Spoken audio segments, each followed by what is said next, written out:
Hello everybody and welcome to the final video of Guardian Week, which is the history of the Guardian class. Travis did the majority of the work for this video. Travis went through... You did too. You made the slides. Yes, I did. Thank you, Travis. Yeah. Thank you. I did make the slides, but Travis went through and made a list of notable cards from the Guardian class that we're going to be talking about that kind of just like sum up the Guardian class from when they launched in like 2015 or 2016 when this game came out to now in the future beyond. So buckle up. This is going to be a good one. They might not be cards that are like necessarily still relevant, but they were cards that were relevant at the time. Yeah. Or like contributed to the class's identity. Mm-hmm. So. And we're also going to talk about the investigators that play Guardian from this as well, especially like with the context of how they were when they were released. Not how they are now, but upon their release and how they use some of them really affected how the Guardian class was like played and could be played. Yes, yeah. So, let's buckle up because we're starting with the core set. Roland Banks, for reference for people who are watching this video, I'm not going to be reading all these cards out loud. This video is going to be long enough as it is. So I highly recommend going to Arkham DB and just like looking up these cards if you do not know them, or, you know, just going along with the ride and going for context as we talk about these investigators. Also probably spoilers for each campaign. Yes, spoilers for everything, yeah. Because we're going to be talking about the campaigns as well. Yeah. Yeah, yeah. Yeah. So Roland Banks, the OG. I mean, like, he is, when he was released, I think he was good. Like, he was a good investigator when he was on release. Yep. And he's, like, the kind of like the epitome of what Arkham was designed to be when it first came out, right? He was and kind of still is the face of the game a little bit. Yeah, yeah. He has a The face of the game is Jenny Barnes. They put her on everything. It is kind of like the Chandra of... Yeah, it's like... Yeah. But anyway. Roland's the cool one, though. They use Joe Diamond for his job now. No, they don't. Yeah, they do. It's cheaper to outsource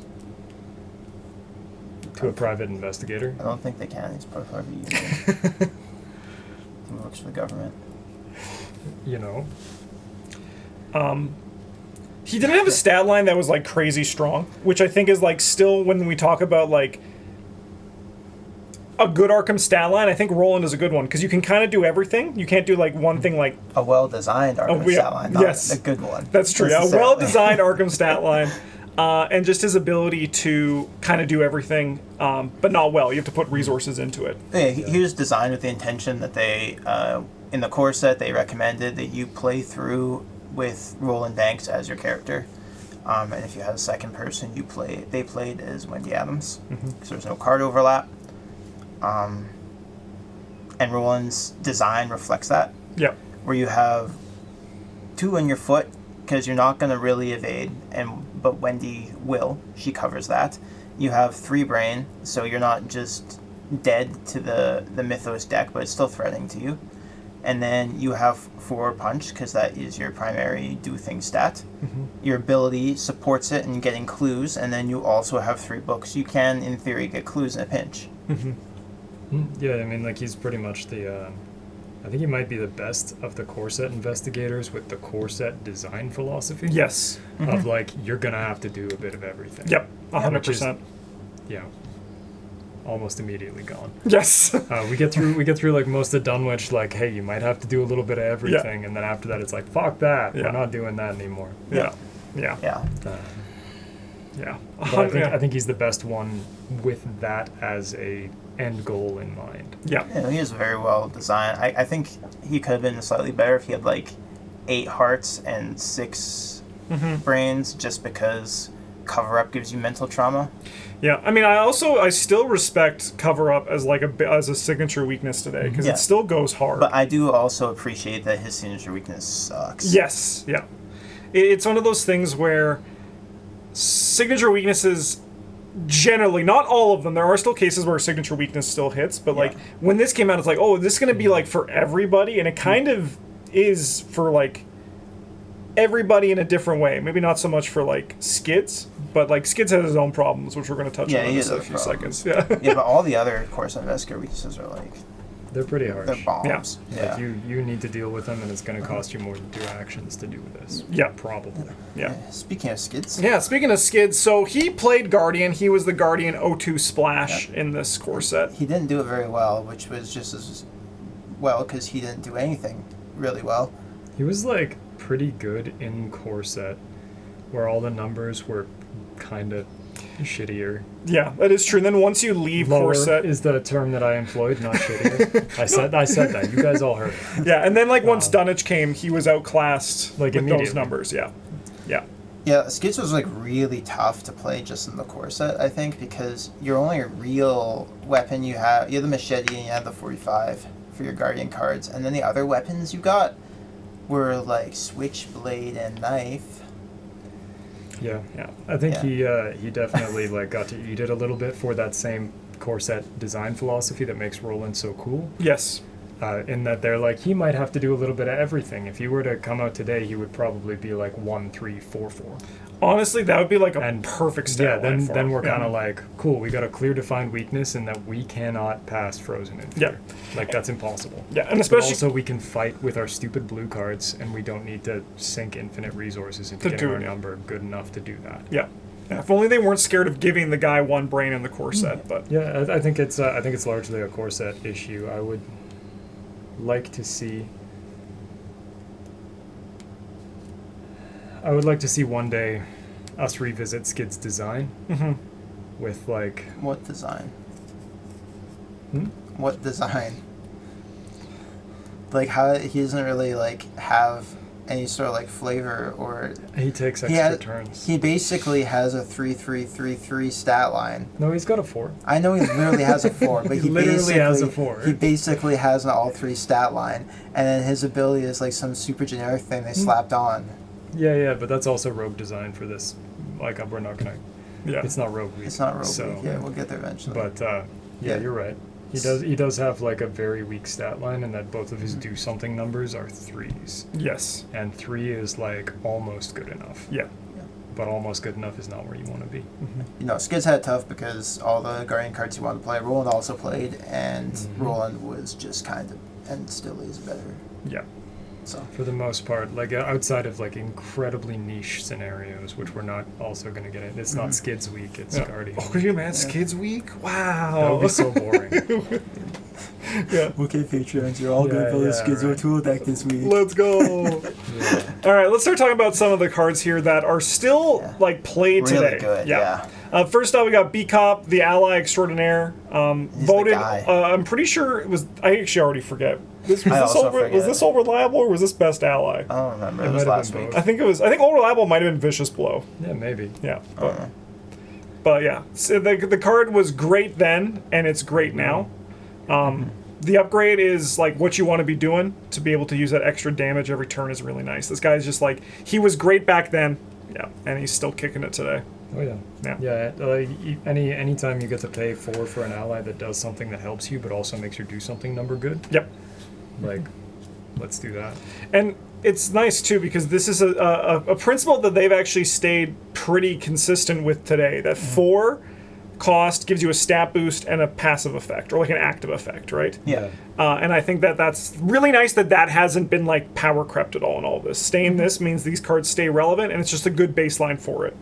Yeah. No, and the B-Cop in particular, the core set Guardian cards as a whole, but B-Cop especially really sort of set the tone for what Guardian was going to be, even though neither Roland or Skids were particularly representative of it.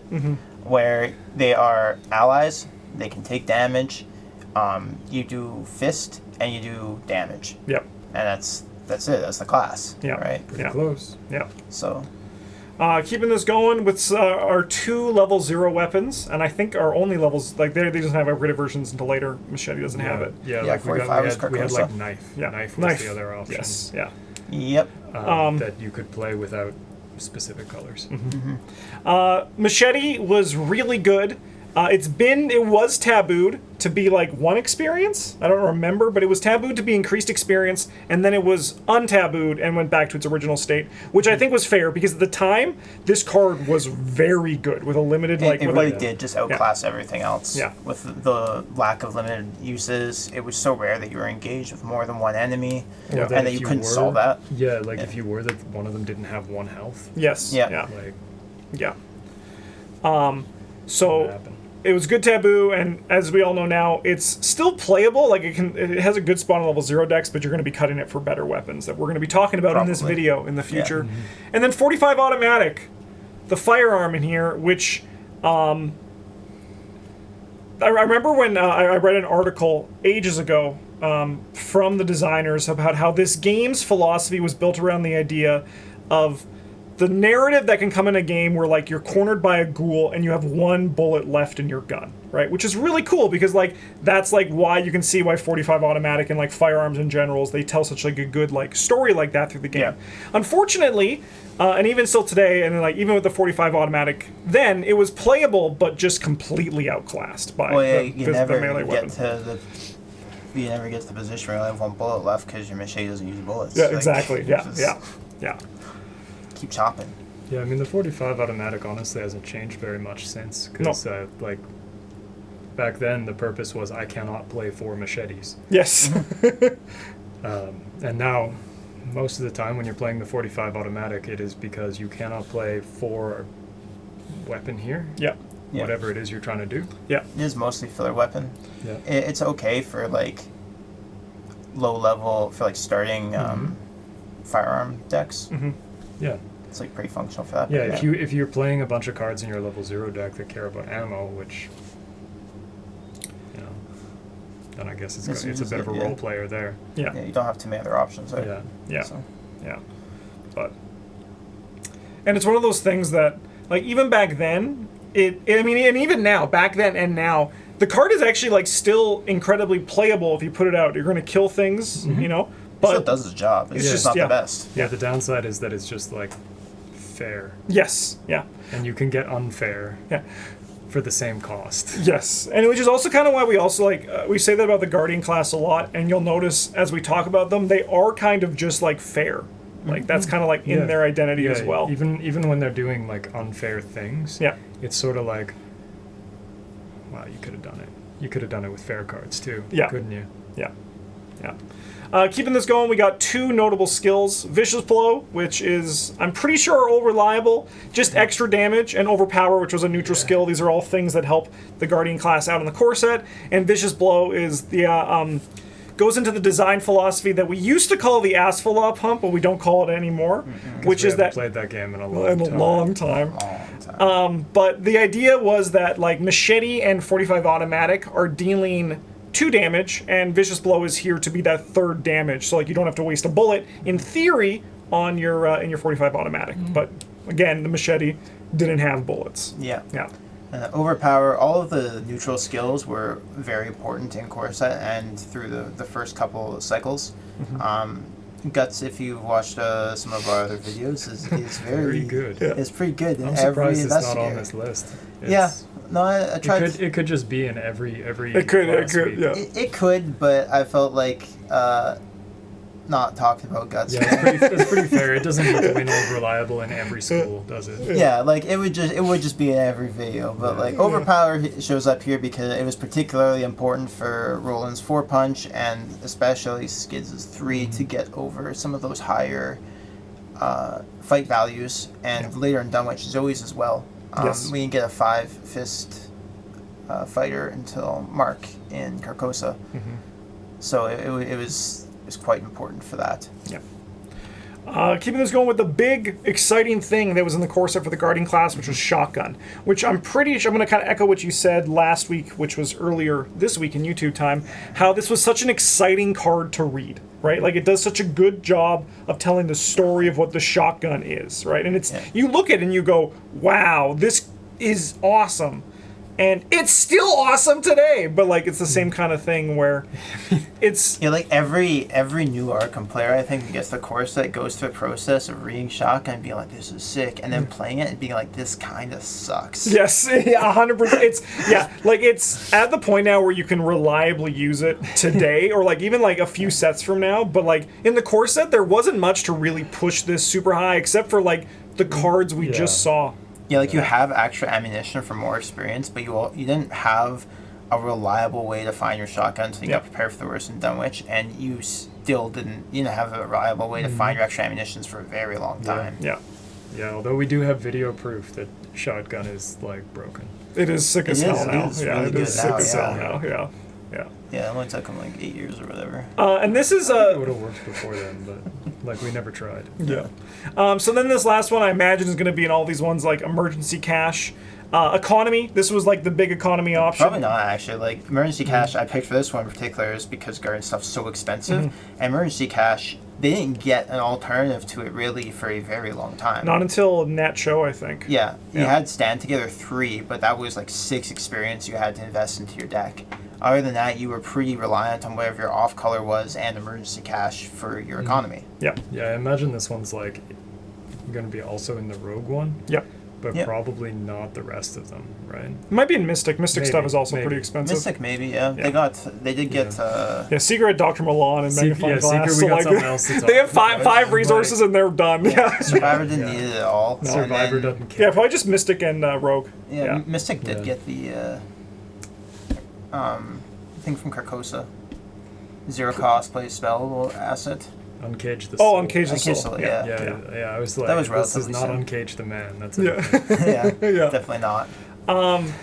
And when we talk about Zoe in a few seconds, I think that, I mean, we'll pin that in for Zoe, but she also did something that was really great for the Guardian class when she came out as well. But we're also going to talk briefly about how the campaigns would affect the Guardian class and, you know, how the Guardian classes would benefit from the campaigns.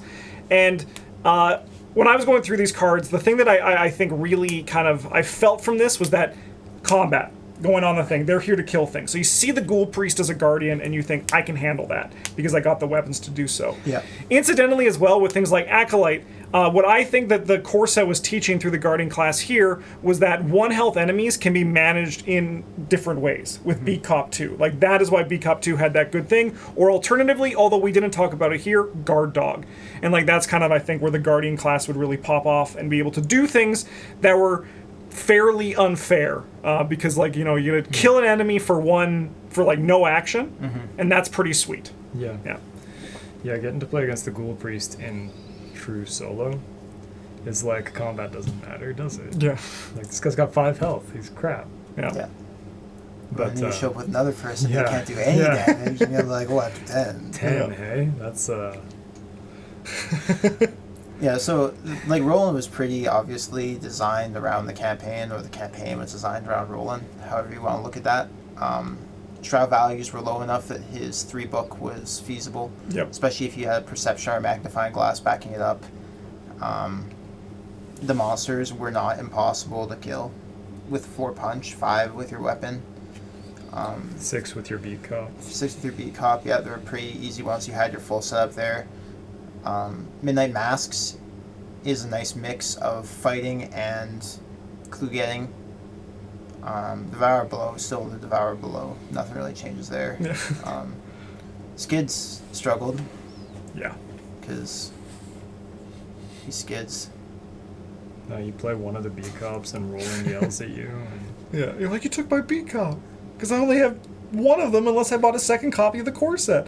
Yeah, by the way, if you don't know that, in the original days you had to buy Oh, 2 yeah, copies of the core yeah. set to get a playable play Yeah, set of only cards. came with 1 of each of the player cards. Yeah. Wow. Except neutrals. except They're- the neutrals. Yeah, you got 2 of you each got- neutrals because you had to have that. No, you for got the 4. You build got like deck. 4 of some of them. I think you got 4 of like emergency cash and you got 4 of the skills because. Oh, yeah, 4 of each of the skills. Or sorry, no, not 4 of the skills. You got 4 knives and you got 4 emergency. And 4 dashes flashlights. And 4 flashlights. And only 2 of each of the And skills? 2 I think of so, each of the yeah. skills.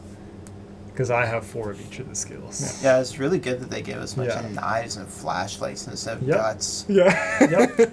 Yeah. That was no. cool. The revised core, which we will also touch on here, was if you don't know, it's much better, much better. It is yeah. much Yeah, improved. glad they saw the error of their ways there. I'm glad that Fantasy Flight, like brief aside, Yeah. in general has seen the error of you guys have to buy 2 or 3 starter sets in order to be able to play Yes. the game, really. And I mean, just be like, hey, all the stuff you need is in the starter set. That's why it's called the starter set. yeah. And I think that it's one of those things The that core set or whatever. there were games that actually failed because of that, right? Like Legend of the Five Rings. I think we can point to I don't like. think that's why that game failed. I mean, I think it's part of it. Like, I think it is Part of part it, of it. but I think that the game just had too many decision points Mm-hmm. for it to Yeah. catch on. Yeah. Also, it's like people. very hard to convince somebody to try a game when you're like, you only need 3 of these. They're only $40 each. Yeah. Like, Yeah. Yep. But yeah. We don't have to ever worry about that No. again. Thank goodness. All right, on to Dunwich. We're going to talk about Zoe Samaras here. To allude to what I said earlier about emergency cash, Zoe's ability did something great, which is gave a Guardian economy, right? Zoe was also Guardian 05 and up to 5 other level 0 cards, so she was like more Guardian than Roland Banks was. Yeah, when she came out, she became the de facto Guardian because you could basically only play Guardian cards, and her stat line ability was very obviously incentivizing you to kill things. Yep. Whereas Roland had more of a flex role. Zoe was the monster killer for a whole cycle. Yeah. Yep. No, we're not going to talk about the other Dunwich investigators because while they can play Guardian cards, they don't. 5 doesn't. Yeah. 5 The cards investigators does not talk about are the ones that guardian, can explicitly play Guardian Yeah. cards. Yes. Yeah. No. So, not like, oh, this character could play, not like Kate, who's like, I play science cards, Yes. some Guardian science cards. No, we're not doing that. Yeah. But, yeah, Zoe, especially her cross, was a really big for the class, and weren't Yeah. really any good accessories at the time. You could play, like... Still kind of aren't. Yeah, Not if your choice is or. if you're willing to spend experience on it, yeah, but, like, the cross is pretty good for no investment. Yeah. I mean, even for investment, like I think I'd probably pay like 3-ish to include that in my deck. Yeah. I think Like, I'd rather play I'd empty consider vessel. myself pretty well used for that. Yeah. But she got to expand on that whole beat cop and guard Yes. dog Yeah. Tesla's with damage. with cross in play. I can kill 2 health enemies like this. Yep. One thing that is, I think, really interesting to see is the evaluation of the extra damage versus extra clue, right?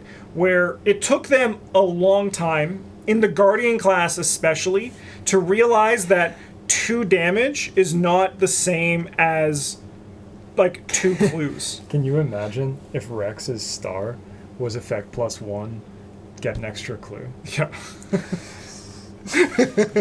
Like, That'd be silly. That would be. If you're investigating, discover extra cool. Okay. yeah. Yeah. With that said, it is crazy though, with that in mind, how much still ping effects are really good. Like, ping effects are really good, but like if they're incidental but not like... It can't be the main thing that Yes. that whatever you're doing does. Yeah. But at this point now, they've realized that like 3 damage is equal to like 2 clues for an effect, which is... It's cool to see, and we'll see that as we go through this. Survivor figured it out before Guardian class did, which is interesting. Zoe's great though. She was great then, and I think she is still pretty solid today. Yeah. All right. This is where we start to see a new like archetype expanded a bit more in the Guardian class. We don't just do damage anymore. We take damage. Yes. Or like don't really. Yeah. But also still do damage. Yes. In Brother Xavier's case. Yeah. Yeah. Yeah. Yeah. It's a shame that I've Had Worse is so bad, like the level 4 version, because it's just so expensive. It's so expensive. I mean, like, it's worth what you're paying to get it. Yeah. It's just that what you're buying, it's like buying like a computer with 600 gigs of RAM. Like, why? Yeah. Why do that? You don't need it. You won't need it ever. Yeah. It's not. Like, what are we farming? Yeah. Yeah, I think that the intention behind this one wasn't necessarily that you're using it to, like, you can use it throughout the campaign if you buy it earlier to get things like just eat rotting remains or whatever, but I think it's supposed to be a late campaign upgrade to eat attacks from, like, Remordoth or Yog-Sothoth. Or alternatively, it was here to be a tech card for Beyond the Veil and Dunwich, where you only have to take that's 5, true too. right? Yeah, because that's very survivable. Yes. Yeah. But yeah, this is a cool thing in the Guardian class. They still, like the whole soak thing, I think is really neat. And Dunwich was kind of like, Dunwich and the core were designed together. So this was like the continuation of the core. Yeah. It wasn't like an exploration of what they could do in the design space, but rather this was setting the foundation for what classes could Yeah, do. they were actually designed together. I believe. Yeah. So Yeah. Brother Xavier, interestingly enough, is like displays 3 Guardian archetypes that don't really get any other support for quite a while. It's true. Yeah. You know, you get the Brain, which is something that you don't really see again until, or don't see that it matters until, Holy Rosary. until So it that's mattered, that it mattered instant. for Instant, Zoe. yeah. Because Zoe could splash level 0 spells into her deck to like. That is true. Sure, Yeah, like, for, like, for into Zoe, doing yeah, other for Zoe it things, fits, right? but for the Guardian Yeah. So for class, Zoe as it well, mattered. Yeah, but for, yeah. Like almost everybody else. For like it Roland kinda Banks, yeah, he's just yeah. like, I'm here to Yeah, defend but you. you a don't bit. see that card. You don't see Guardian cards that care about Brain No, Yeah. it's until not, much later. Yeah, Yeah. it's not for blue cards themselves. And like there is like Blood, right? Not Blood. Blood right? Eclipse. Blood Eclipse. Yeah, but that Yeah. card sucks. So. Yeah, it's not even in the slideshow. And then we have like take damage for the investigators. Yeah. Don't see that again for quite a while. I guess you get in True Grit. Yeah, But- we see that Oh, that's like, fair, yeah, almost yeah. immediately. Yeah, okay. Yeah, And then sort of Thornsy stuff, Yes. which is from the, Yeah, because Like, Guard that's Dog. Guard has Dog, Guard Dog. right? Yeah. Yeah, okay. but also is something that we don't see again. Until Forgotten Age. who's Forgotten Age? Until like Survival Knife. like Survival Knife, yeah, and then Hunter's Armor Yeah. 2 was the next one. Yeah, like you see cards from those archetypes, but they don't like exist as archetypes for a while. Yes, yeah. Yeah, it's like getting and this is something that like you're getting like pieces of the archetype, but not like the full thing that Yeah. makes This is it something really. Guardian can do. You don't have the cards to like build a deck that does that though. yeah. It's very similar to early Lord of the Rings, where it's like you can pay anything for any dwarf you want. Yeah. Like, cool, there's 3 dwarves and they're all the same color as this dwarf. Yes. Yeah. Yeah. All Yeah. right. Planting seeds for the future. Yeah. Yeah. Dunwich also came with another big ass gun, and this was lightning This one gun. was good. 5 experience, 6 cost. So like it has all those things that we've talked about previously in this video, where it's expensive as hell, and it's a gun, and it deals damage and gives you +5 fist, and it deals 3 It's, like, damage as more well. than Anybody. twice what you have. Yeah. Anybody's a guardian with this card. Yes. Yeah. Well, no, you still have to probably be a Guardian because it costs 5 experience. Yeah, but like, not to have it in play. I guess. Yeah. No, it's a gun that shoots lightning that's super cool, and this Yeah. is something worth bringing extra ammunition for. Yeah. Yeah, this is also something that I'd like to see them visit in the like touch on at least in the future of like high XP blue cards that are like retro sci-fi. Yes. Yeah, as opposed to like the hyper-physical shitcaster, right? Yes. Like, kind of just like go It's with the actual more, sci-fi. yeah, go with the Yeah, more yeah, like kind of right. like the weird science, right? Yeah. I'd like that to be something that that we see a little bit in like high XP blue. Yes, yeah, and even just like even stripping it down even more, just like that big exciting firearm. That's like you're like, oh, this is what I'm here to cook with in this expansion. Yeah, like everything about this card is Timmy, right? It Yeah. costs a lot Yeah. of money Yeah. and a lot of XP, and it does a lot of Costs this. a and it lot of does hand slots. A lot of damage. Yeah, it costs all your hand slots. Yeah, it's it's just just- everything about it's big and Yes. flashy, like lightning. And Yeah. and luckily with this, the Guardian class got a staple that helped them find these weapons, which was in the form of prepared for the worst.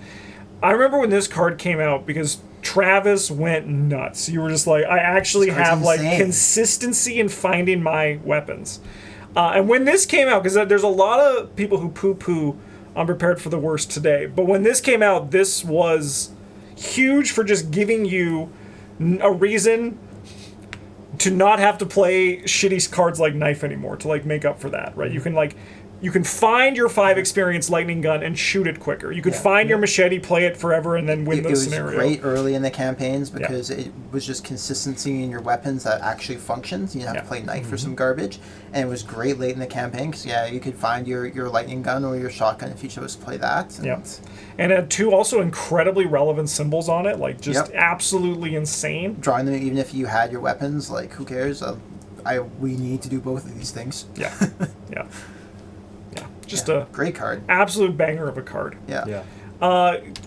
Going on to some more economy, this is something that we talked about earlier. Stand Together 3, very expensive, but very powerful effect. Draw 2, gain 2. Also showing something in the Guardian class, which is a Guardian needs someone to guard, right? That's the if you're a solo Guardian, like, who are you guarding? There's a lot of cards that don't do anything. Yeah. Yeah, if you're playing Guardian, you are the team player. Yeah. Right? You're the one kind of holding the glue of the team together story-wise. Yeah.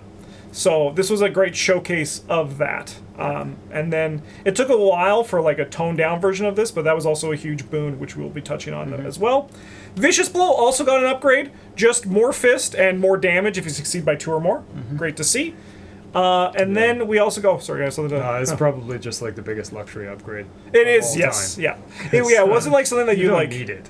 You went like But you want prioritize for, but like you never hate it. You never hate it. Yeah. It's also the Brain Dead upgrade, right? Yeah. Almost from my experience on more damage. Yeah. Bandolier was also really cool because it started to open up the like just multiple weapons type of style. Allowed you to play a lightning gun and then like a machete, so you don't have to use your lightning gun or your shotgun on small enemies, because that was kind of the problem. If you like, what made shotgun also suck is if you find it first, you play it and then you draw like a ghoul, and you're just like, well, like, you know, I guess Red Mist, but but like that doesn't feel good. And Bandolier allowed that to half your shotgun goes to that. yeah. Bandolier was pretty big for that. Yeah.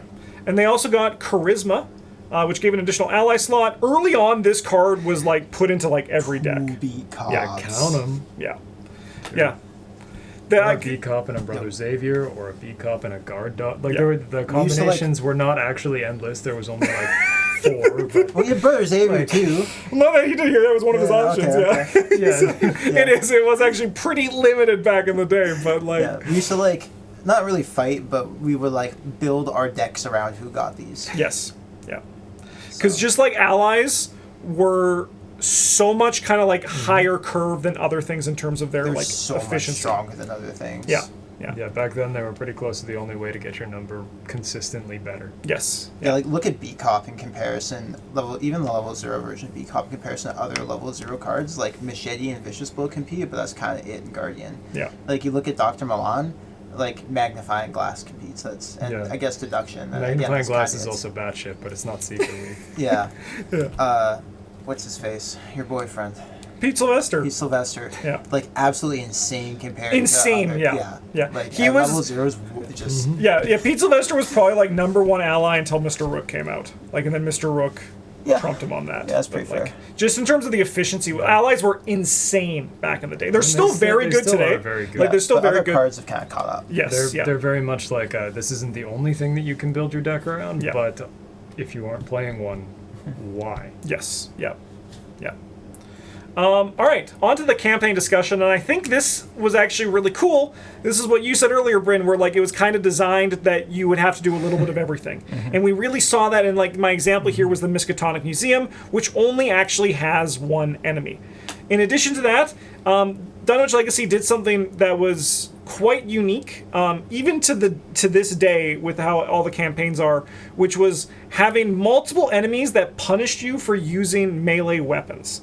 In Conglomeration of Spheres, because of the whole, it eats your melee weapons, and the Avian Thrall, which turns it from a 5-attack enemy to a 2-attack enemy, which is like a big difference. Yeah, I mean, also like a bit of overkill when you're shooting at it with a Lightning gun, yeah. But the flavor is incredible, Yeah, no, it's extra powered lightning gun. People think it's normal, right? Yeah. And fire up this lightning gun for an effective +8. Yeah. Thank you. Yeah, but these cards I think are pretty, because Dunwich was designed with the core set. I think that this style of card was intended to be the balancing factor between firearms and melee weapons, and then they just stopped doing it. Yes. And so melee weapons didn't have a downside anymore. Yeah, like we do start to see stuff that's like not without magic. If you kill it without magic, it'll come back, or it takes less damage, or whatever, right? Yeah. But that doesn't matter when all the good melee weapons are magic too. Yes. So yeah. Except for machete. It's just yeah, like a but big machete knife. can be magic. It can, yes. Yeah. Yeah. Yeah, and it's one of those things that there's going to be examples that are kind of similar to this, where I was able to, here's an enemy that would challenge the Guardian class in a way that the previous campaign didn't, but it was kind of like the campaigns didn't want to make the players feel as bad as like this kind of thing. But I like it when it's in Dunwich and like it has like that theme where it's like, okay, I need a plan for this conglomeration of spheres if I am bringing my machete, right? Yeah. Yeah, I do think that for like to make firearms better again, they should make like the standard cultist type enemies die a lot easier to bullets. Like the iconic Indiana Jones scene. Yes, yeah, He's he's flourishing the sword all over, shoot and him then with he's the just gun. like, well, Yeah. I have a gun. Yeah. Yeah, even something simple as Like- like if you dealt damage just from melee, or when you deal damage just from melee weapon, you take a damage. Or Yeah, something. like the enemies have like retaliate when they get hit. Like they Yeah. have thorns. Yep. Yeah. Yeah. But yeah, this campaign in particular, like Zoe struggled a little bit at the time compared to when she does now because of how narrow the card pool was. You could, with Guardian 0 to 5, you basically could only fight. That's what you were there to do. And you did have options to deal with like the conglomeration of spheres and the avian thrall, so you were okay on that front. But Dunwich also demanded other skills checks from you, which Zoe's 4-2-4-2 stat line was not particularly well equipped to handle in a lot of cases. Yeah, it's kind of odd that she ended up being stronger in later campaigns than she was in her own, because That's just because of some ignored rules text. you know, mostly because they stopped forcing you to have to make investigation checks, and you don't have to make a foot check to leave a location anymore, or you can just take damage instead of passing the check. You're not just stuck there forever if you don't make the check. So those weighted stats and that specialization is no longer punished. Yeah, I do think that it was a good thing to change some of this away from like successfully investigate to like successfully discover a clue, Yeah. because it's entirely viable to run a cluever who does not actually investigate.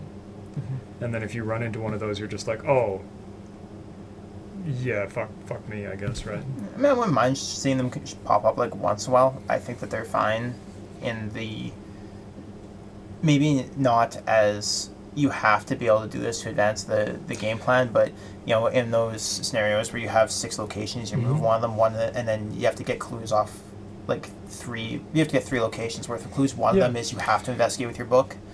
I like it a bit more where it's like I like it in like the not in the sense of where Doom awaits, where you have to advance with it, but rather I like it in the Spires of Carcosa where you have to, or the game's like trying to punish you. Yeah. I feel it like rewards you for like diversifying what you can do instead of punishing you for not. yeah, because I feel like locations generally should like not like they should be challenging, but like the true threats should come from the encounter deck, and I think that's where it feels like it resonates better for me anyway. Yeah, I mean, like the reward is often I'm not gonna hit you with a stick. Yeah, That's a reward.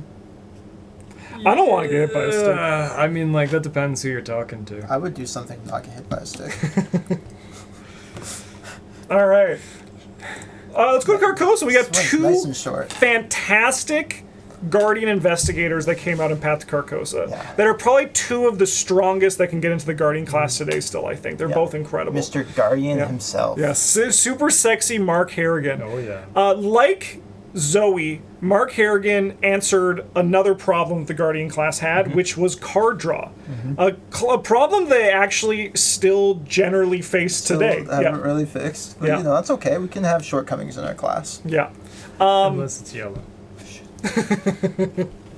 But Mark Harrigan is incredible. The first 5-fist fighter, right? The first 5-fist Guardian.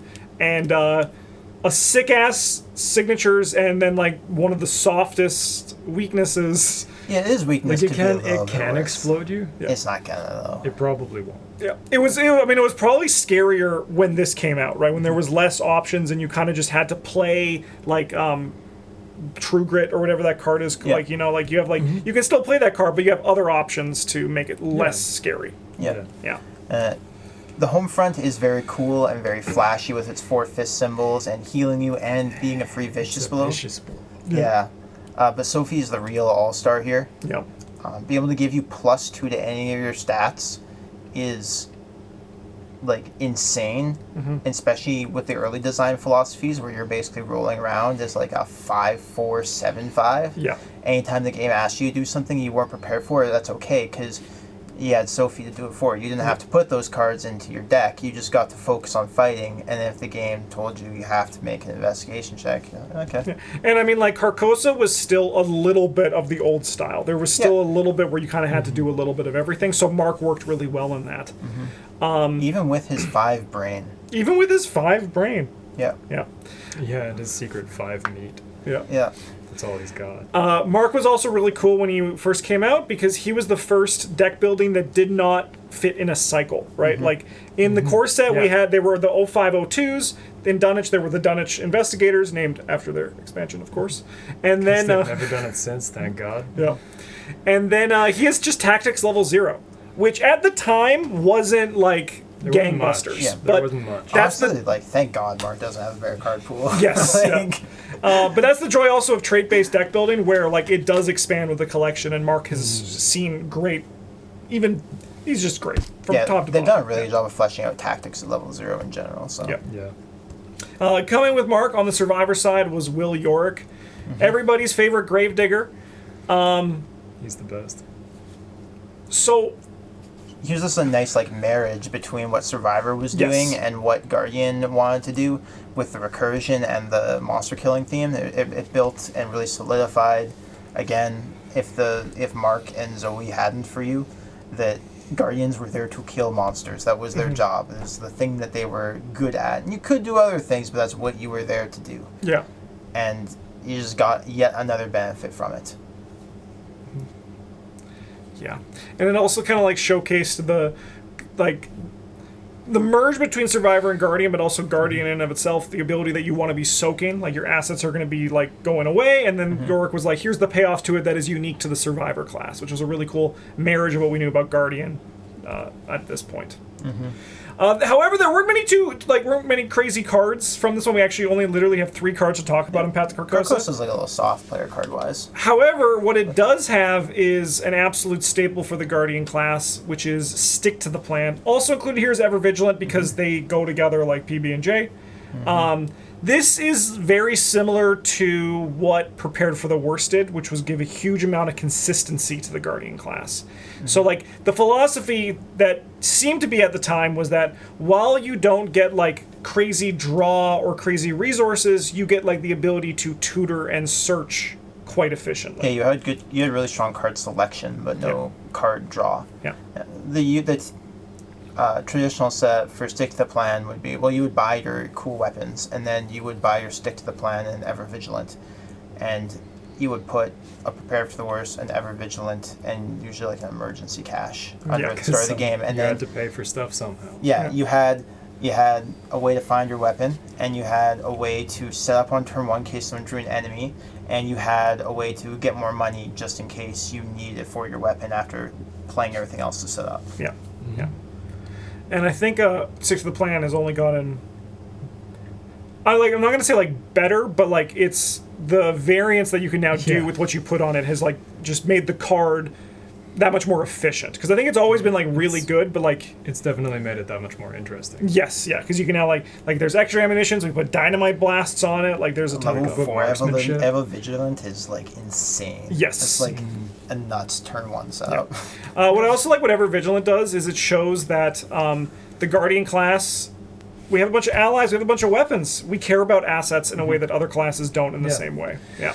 Yeah, it is also like the 6 XP for it has gotten simultaneously easier and more difficult as the game has progressed, because there's so many other cool things to buy to make your deck go. Yeah. But also the game gives out a lot more XP than it did back in Carcosa, because back in Carcosa, 6 was like... I bought my 2 4-costed weapons in shotgun, or 5-costed weapons in, lightning gun. This is going to be like peak of, like, top of my build, end of my build. Yeah. Yeah, Stick Like, to the we're gonna be Plan done. and Ever Vigilant, like the 7 Experiencer, that's like 1.5, if not 2 scenarios worth of XP. Yeah. Like, we might get to upgrade our B-Cops, maybe. Yeah. Yeah, you actually had to like make choices about your deck instead of just stuffing whatever you want into it. Yeah, as opposed to current day, which is today, obviously. Yeah. Where you just put whatever the hell you want into your deck, and It'll work out. yeah, Yeah, it'll be fun. Yeah, it'll be fine. Yeah, like both sides of it are fun. You I kids think. don't know how good you have it. Look, I'm not here. I'm not Back here in my to. day. I'm not here to be some sort of Arkham boomer. Yeah. But we are. But we are. Yeah, we Sure. Yeah. But that doesn't mean I gotta complain about the price of bullets or. I mean, yeah. Cabbages or well, whatever. technically they're getting cheaper. Yeah. It's kind of weird. My value, my investments. The other card that they got in Carcosa, which I think just continues to personify the Guardian class, was let me handle this. Steal something from your opponent, you get +2 skill value. Yeah, this was a staple for Guardians for quite a while. Yep. And still very playable today. It is still quite strong. Yeah, just even saving an action to nab a monster from your Seeker, or especially if you were playing Zoe, nabbing a brain test off someone who didn't want it. Yep. If you're playing Mark II, where you could be like, I've got 5, I've got 7. Yeah. I'll draw a card to replace this. Yeah, or off your Seeker, your Mystic who have low health, like nabbing a Grasping Hands because you have 9 and who cares? What are they? What are they gonna do? Yeah. Kill you with red? Yeah. Maybe. Maybe. Then we have the campaign, which I actually think did a lot of cool things to make the Guardians have to think on their toes. First one we see here is Poltergeist, which Bryn alluded to earlier, which is like the spell relic. Yeah, first time that shows up. However, there weren't as many options. No, you really did not have choices. That's why you can make a book test. It did feel real good to get to shrivel this guy and be like, no, thank you. Get mad if you. We also have Corrosion and Straitjacket, which target like hand slots and item assets. Were very punishing for the Guardian class. Straitjacket in particular, because Guardian cards cost so much money. Yeah, Straitjacket is also like a very... It's a great design, honestly. Yeah, right? Like, it can break you, but it can also be like, Reload my gun. give me that. Yeah. Like, I'll wear this forever. let me handle that one so that I can pick up all my shit. Yeah. And then play it again. Yeah, or just wear it forever so the Guardian doesn't Yeah, have or to. whatever. Like, I think that is like this campaign did have great treachery design. Yes. Yeah. I think Carcosa as a whole, like honestly, we could do an entire video on the design of Carcosa and sort of the transition. Yeah, that's probably going to happen during period. Seeker Week though, because it's yellow. Yeah, no, I'm going to talk. We could do an extra hour on the Seeker No. video. That's fine.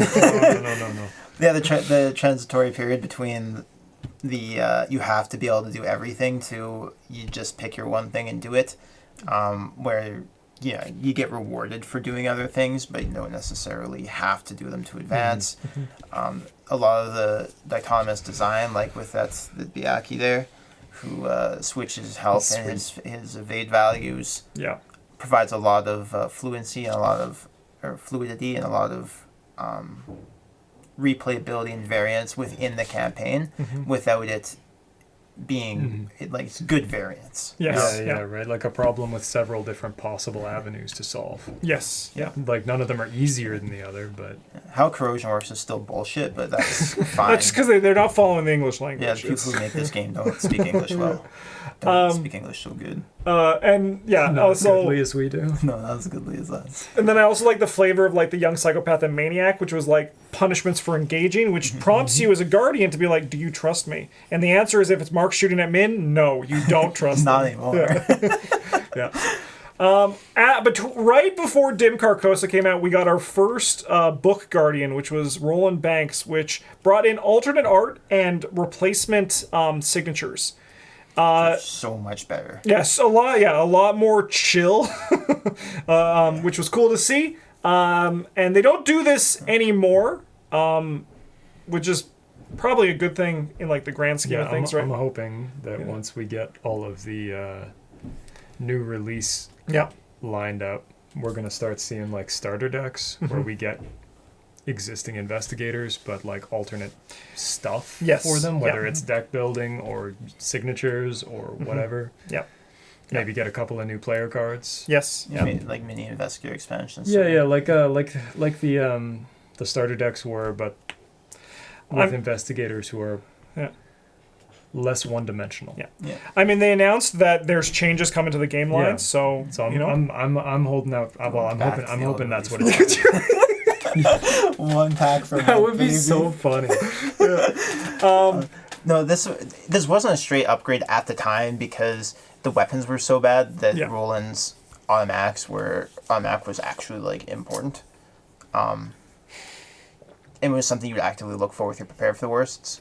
Now, I think it's kind of a no-brainer to run these over the base stuff. Yeah. Because cover-up sucks. But Yeah. Also then, before Forgotten Age came out, we also got Book, Carolyn Fern, which are the replacement signatures we never talk about. Because before the Black Wind, the Fight the Black Wind, It's so fucks hard. so hard. yeah, it really does. And Foolishness is like very apt for whoever puts it. Like, I played this when it came out, and Foolishness sucks. Yeah. Not Yeah, good. there was some like there's some really funny like kind of dissonance of like healing this drawing of a cat Yeah. by like Not dumping crazy. whiskey on it or whatever. Like that was kind of funny. It was but, funny. It wasn't good enough Yeah. Yeah. to fight the Black Wind worthwhile. No. Well, what's really cool about Carolyn, though, is that she came out and showed that there is a complete side of the Guardian class that we never even fathomed yet. Yeah. Which is with that line of just like no weapon cards level 1 to 5. Yep. Right? It's just like 2 fists and 4 book. It's Yeah. like, what? and the healing, so it's like, oh yeah, of course, like this is the Guardians that are here to like heal, right? Like it's like we're here to also do that, which was really cool when she was came very out. cool. Yeah, and also had some crazy deck building, which Yeah. also just gets better with age. Took like 3 years worth of design and was like, no, Yeah, yeah, you guys only fight. Just kidding. This one doesn't fight. This Yeah. one can't fight. yeah, yeah. We then go on to the Forgotten Age, which we got Leo Anderson, the ally guy. Expanding on what you said, how Guardians care about allies, this is just like, seems to be a very relevant fit. He's the guy. Also has a pretty good stat line for any other campaign except for the one that he came out in. Yep. It's truth. Yeah. Just fine. Like, it makes Yeah. sense Yep. because most of the things that care about you failing foot tests will do damage to you. Or And, kill an ally. yeah, and Yeah. you just push your allies in front. Yeah. So Yeah. I think it Yeah. was a fine place to release him. Oh, yeah. Yeah, no, Yeah, definitely. I will say I a little played him funny. in like my blind run. God, I did not play a lot of Arkham. And then the next time, I don't remember if it was the next time, but another time you played him, you also didn't play a lot of Arkham. Yeah. Yeah, you have bad luck with Morpheus. Leos. This is the Is this Return guy to good? Forgotten Yeah, Age. probably, but not for me. Yeah. Not for me. But yeah, Leo just continued to expand. Going to the rogue cards, he's the reverse skids. Plays it Yeah. very well because he has 4 fists. Yeah, you can tell he's got a great stat line. Yeah. You can very tell good because he's style. got 1 in the number he's not supposed to use, Yeah. Yeah. As opposed to 2. Yeah. It is a big Yeah. difference. as Yeah. opposed to having a 3 and a 2. Yeah. Yeah. His ability makes money instead of costing money. Yeah. We also got a big ass weapon. You'll notice that we're probably going to be talking about especially once we get to like Hemlock and or like once you get to like Edge of the Earth, we'll be talking about those investigators less because They're new. they're new. Most people know them. We There's also less like talk about him. yeah. Also coming in Forgotten Age, we got Flamethrower. This was the big weapon firearm in this one. I think also there's also the M1918 bar I think that came out in this Yes. one. But this is like the last like Yeah, but big it's like Guardian only firearm. And that's why I agree with Bryn. I want to see another one because they're really cool. And this one was fucking cool as hell. Yeah, I mean, I Yeah. think up until this point, most of the Guardian weapons, like the split between Guardian weapons and Rogue weapons, was that Guardian weapons could be obtained legally. Yep. No, Yeah. you can't as a private citizen. Why not? It's not illicit. This is a 100% street legal flamethrower brand. Yeah. Tommy Muldoon sees it with that. He's like, keep on going, partner. What you got in the back there? It's maybe my you flamethrower. can. Maybe you Okay. can in the United States. Maybe you could in the 1920s too. I tell you, Like, definitely I don't know. can in 1920s, like South American jungle. Yeah, that's true. That's true. Nobody. I don't think nobody anyone's out there checks. policing that. Yeah. But this card was really cool just to like just a continue to just deal flamethrower. damage. Yep. And it had like a very unique effect. This was very exciting and we played the hell out of it.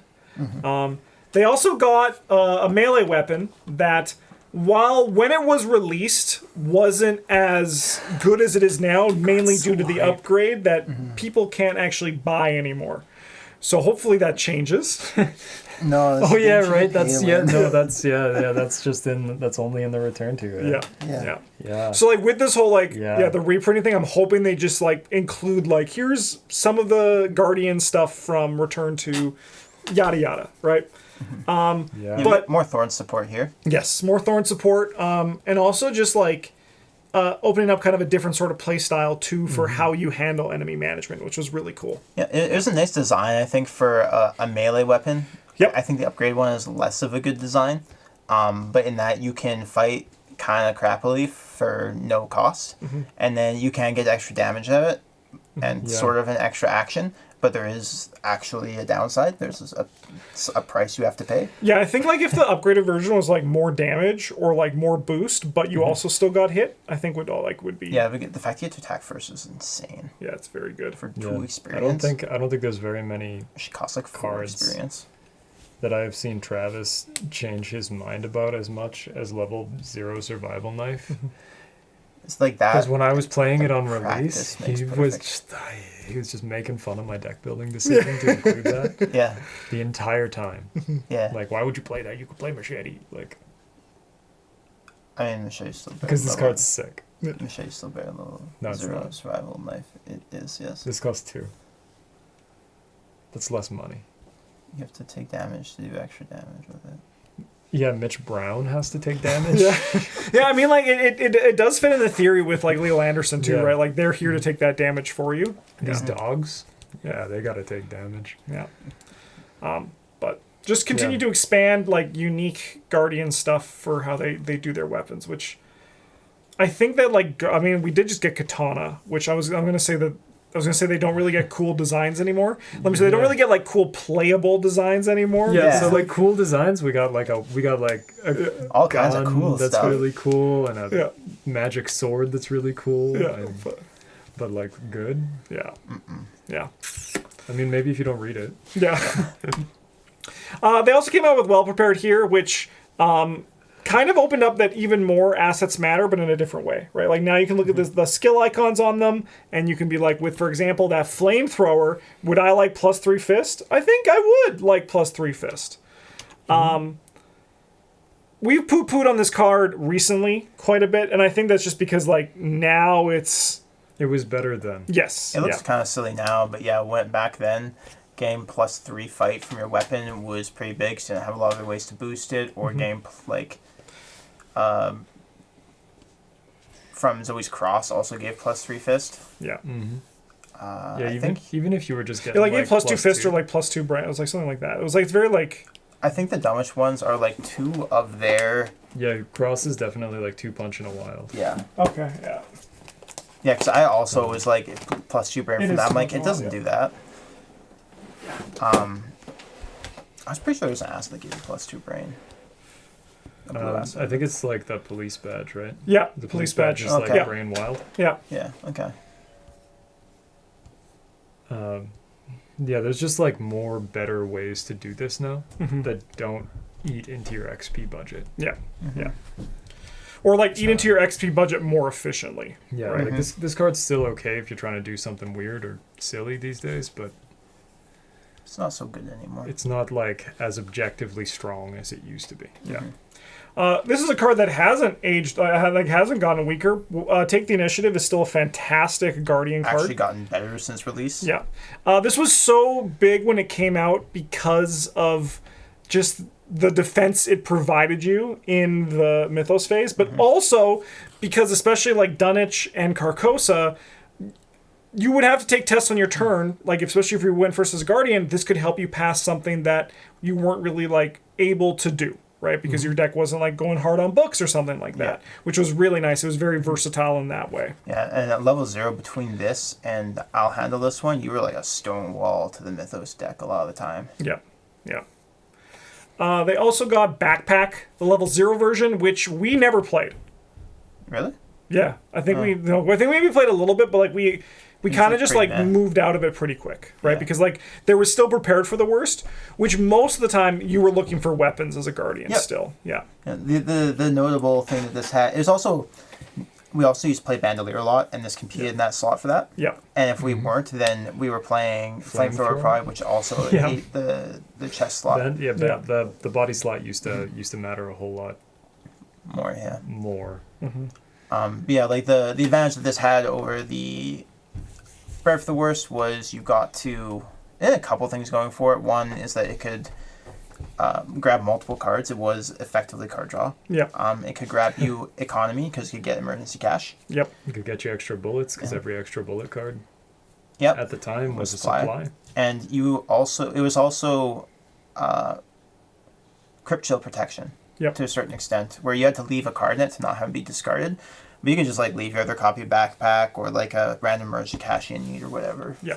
And throw it away instead of your super cool weapon. Yeah. Or your best buddy beat cop. Yeah. Or Mitch Brown. Yeah. We also got our first neutral weapon, which was Time Worn Brand in this one. Knife was our first neutral Sorry. weapon. You're right. I completely forgot what we just talked about. Our first experienced neutral weapon. There we go. Yeah. Machete 2.0. Yeah. The Time Worn Brand 5 cost 5 experience, so very expensive. And I think for that reason, Paddle. we especially like for that bottom ability, I think we played this mostly in like Zoe. You might have played it in your first Leo deck. But what this one really shined was like off Guardian as well, because Guardian also had like pretty good weapons to go with. But like because they had high brain, this was definitely played when it came out in the expansion. Yeah, I mean it's still good. It's just like Boring. occupies that niche that a neutral option for a thing should, in that it's like slightly worse and slightly more expensive than the colors that are good at it. Yes, yeah. And given that not everybody has to do everything anymore, just play the cards that are good at it. Yeah.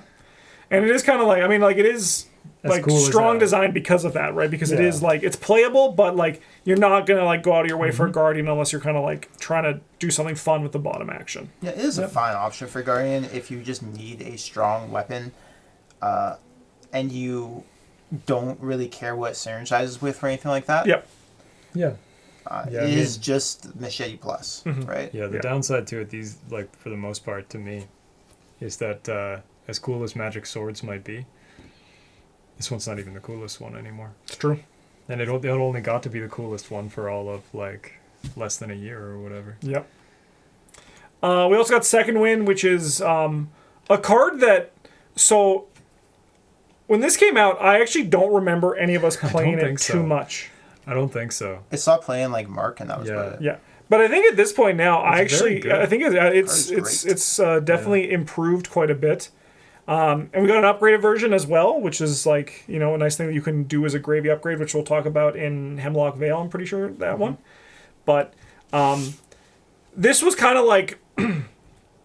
I think the healing that we missed when we were like, healing's always bad. Because I think this is when the healing was like, this is actually good healing that we just didn't like respect at the time. Like the TSN turning point? Yes, yeah. Well, it's healing that didn't really matter, I don't think, because most Guardians, if you very rarely died to hard damage. The only person who cared about their health was Mark. Yeah. You had so many allies you could shovel in front of it. You had, and then the tests that you would normally take hard damage on, you probably didn't.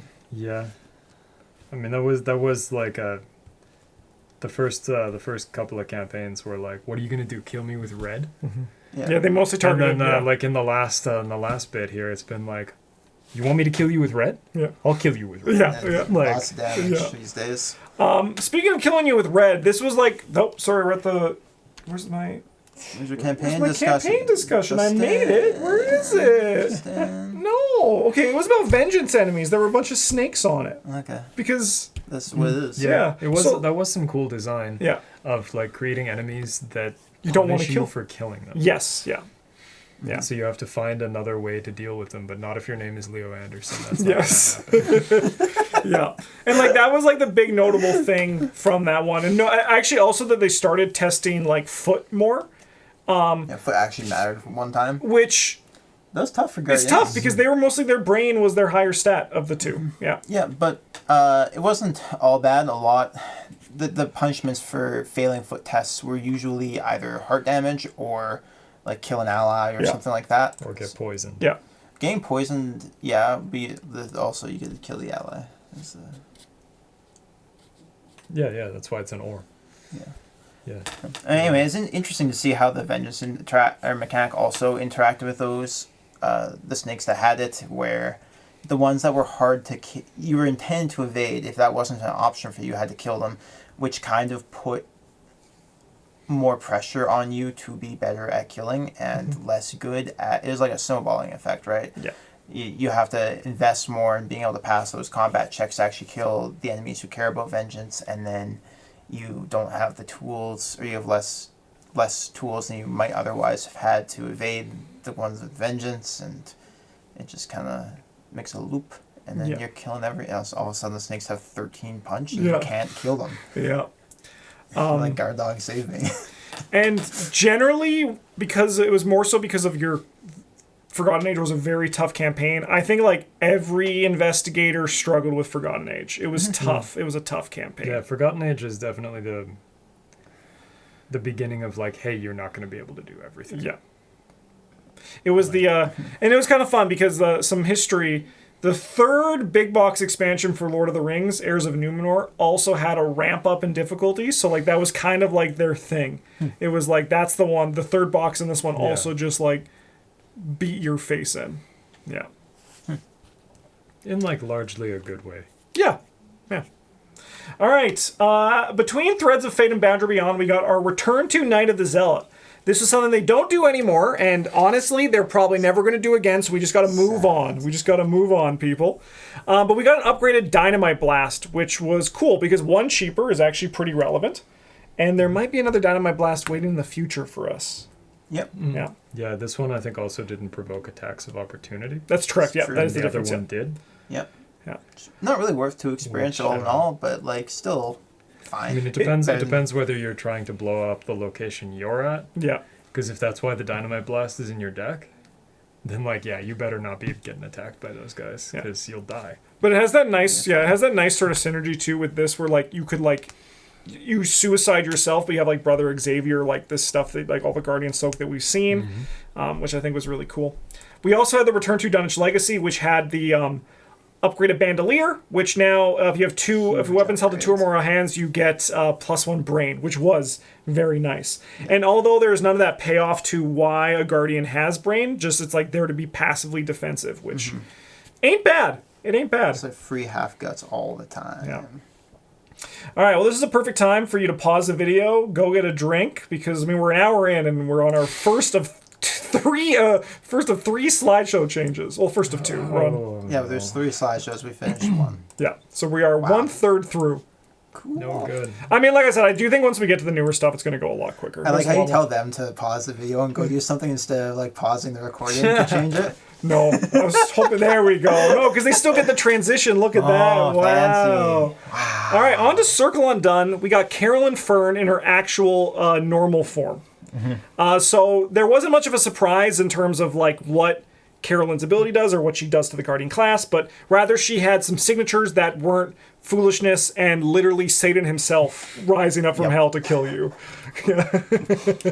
However, what I do like about both Rational Thought and Hypnotic Therapy is they sing a very beautiful song together, right? Like it tells such a good story. And also just like, it actually is a pretty compelling weakness that you actually need to be aware of if you are planning on doing like, if you're doing like passive healing, Rational Thought is going to drop down and live there forever. But if you're doing active healing, you can actually like play around it, which I think is really cool. Yep. Yeah. Yeah, no, this Carolyn, the big thing with her release was the cards that they released alongside her.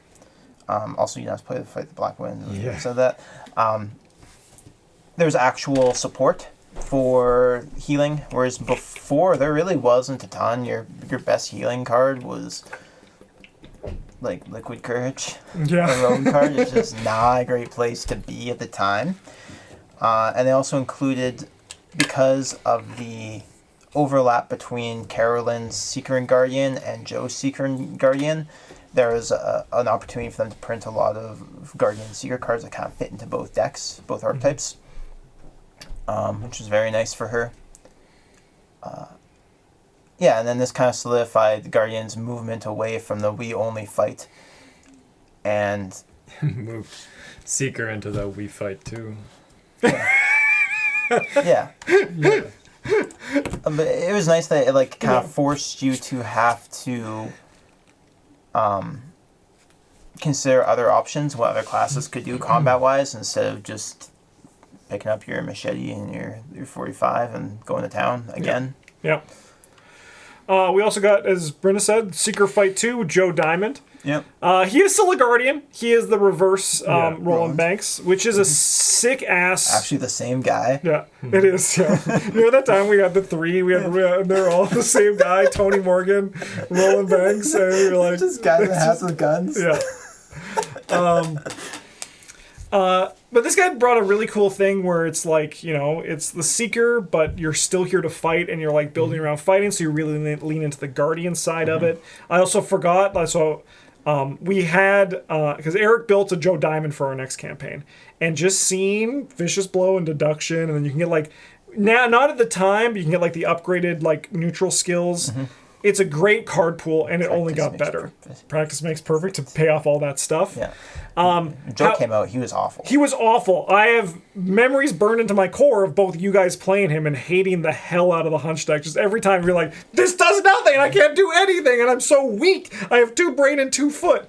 And while he hasn't like become like super powered, I think he's gotten better because you have more Hunch options, and also just like, you can more fun. Yes, and you can also like beat the game quicker with the tools, where you kind of were still more at the pace of the game, as opposed to being able to get so tempo positive that you can get to today. Because before you show up, and you had 2 brain and 2 foot. So you're like, oh, so I'm gonna get bodied by the Mythos deck. So I gotta go, which I should be able to do anything I need to because I got 4 book and 4 fists, and I have the card pools to effectively use them. But then your biggest tempo tool, which is your Hunch deck, which effectively, in a perfect world, is giving you a card and 2 free resources every turn. Yep. Was just full of situational unplayable and generally unplayable garbage. Yeah. And that was very frustrating because you were, like Justin said, you were trying to outrace the game, but you just couldn't. Yeah, it did You just had to sit there and get like beat. It did do a very good job of like flavorfully conveying hunches that like they're not always right. It did, yeah. Yeah. And it did feel good when they worked out. Yeah, and it did. But it wasn't a lot of fun to play with. Yeah. It also didn't help that he released on the Circle Undone, which was like, hey, Yeah. you got a good brain. Now Welcome to the realm of torment. Yeah. No, I don't. Was I supposed to? One thing I remember about Joe Diamond when he came out, because most of the investigators at this point were pretty standard in how like a translation from the game to this. But Joe Diamond was like the first one where I was like, oh, this is an entirely like new thing. And I think Circle Undone kind of had that. Most of the investigators in this cycle were like pretty compelling in terms of like just kind of taking what we knew about Arkham at the time and being like, just kidding, you know this character from Eldritch Horror? He's nothing like that. Here's this sick ass hunch deck. Yeah, right? but like also Joe Diamond couldn't be like his character from Eldritch Horror because like the what do you call him? The clue encounters don't exist. Yeah. You can't be good at that. That's not a thing. Yeah. Yeah. Yeah. But you got to do something else. Yeah. And continuing on to the investigators that got like a little bit funky with their design. They had Diana Stanley as the last one that could go into the Guardian pool here. She wasn't a traditional Guardian. She only had 3 fists, and so couldn't use a lot of the Guardian weapons effectively, and wasn't allowed to play any of the high-level ones that made your fist a good number, like Lightning Gun or Shotgun or the Flamethrower. So she really looked at the Guardian class as a way to supplement the Mystic's defensive capabilities. She really focused on, as you can tell from her ability, where she cares about canceling or ignoring things. She cared about the Guardian cards that shielded you from bad effects. Yeah. Dodge, and I've had worse. And there's other ones too that I can't think of. Delay the Inevitable, that's one of them. Yeah. Yeah. Mm-hmm. Yeah. Yeah. Which was really cool. Fool Me Yeah, she Once. also got to play like the I'll handle this kind Yep. of game where you were like, so actually just give that to me? No, just kidding. It never happened. Yeah. That's not a thing. Yeah. Yeah. Or even just give it to me. I have 7 brain now. Yeah, right. Like I'm. Yeah. I know this isn't a Diana Stanley how-to video, but like you get to start the game with your Dark Insight in your hand. Yes. That No, is. you don't. Yeah. It says No, that. you don't. It says that. I would know if it said that. All right. So. I would have noticed. Circle Undone also had multi-class cards that upgraded into their classes in a higher level version. This was one of the big gun from this one, which is the 45 Thompson, which is incredibly playable and one of the best still. And it was very good at the time, too. Just like being able to turn ammo into resources was huge. Huge bargain for free experience. 'Cause, yeah, like even if you lose your weapon or it runs out of ammo, you got the money to play another one. Easy. Yeah. It was just, very good. Basically, like, when it comes down to it, if there's a card that solves the card draw or resource part of the Guardian, it's very good for their class. Who would have thought? Tends to be. Enchanted Blade. The star of the show, man, for this cycle. Was an incredible melee weapon that also kind of, like, this is like what a melee weapon should have been from the get-go, right? Where it's like kind of like a gun, but it's a melee weapon when it's out of bullets. Right? Yeah. Well, melee weapons are the best design when they're guns. Yeah.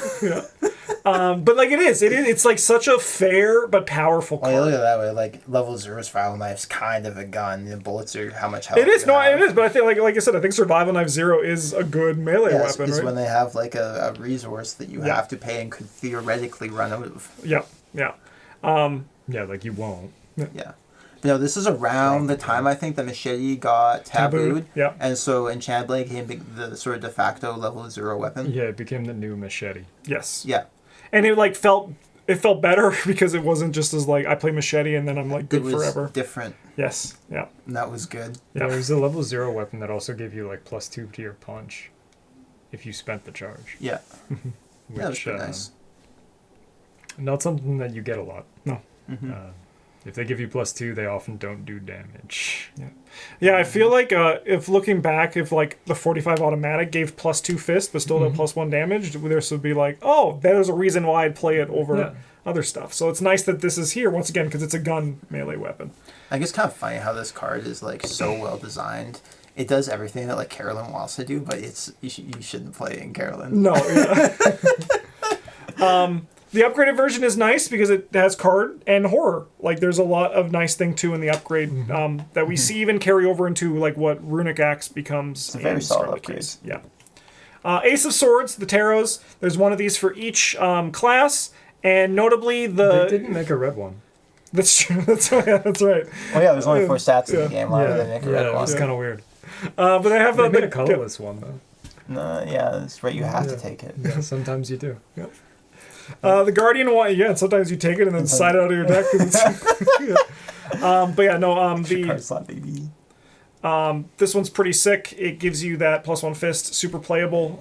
Great, like, one experience card back then, even today. Yeah, we played these a lot when they first came out because there weren't a lot of options for. I mean, stat boosts were hard to come by. It's pretty much still, I mean, like, going according to this, it's still just beat cop. According to our history of Arkham, it is still just beat cop right now. Yeah. Because we haven't seen any other ones, so it is still just beat cop, yeah. Yeah, I think so, actually.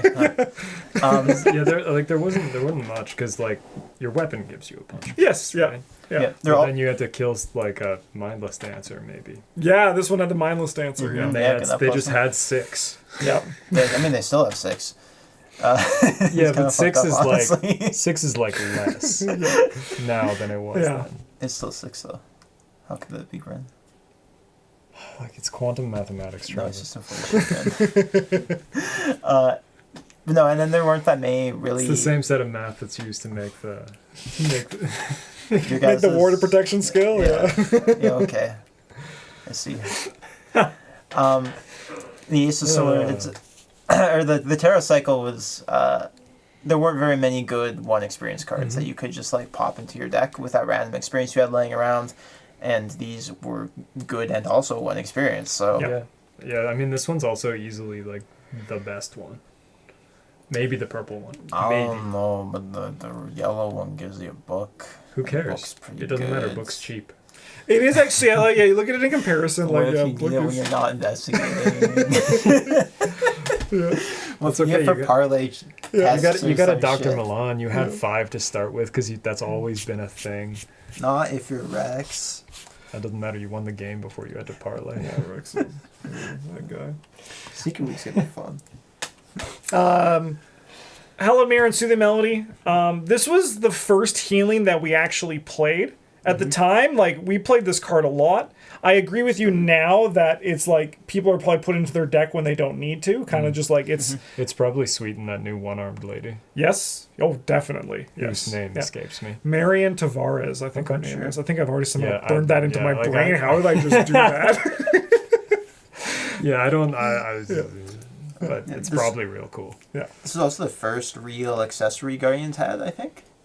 Yeah, police badge was the other one. And like and that police badge, often, you didn't want that. it just wasn't worth it. Like you could play it in York, and people would play it in York, but there's also just like cherished keepsake, which is probably going to win you the game more.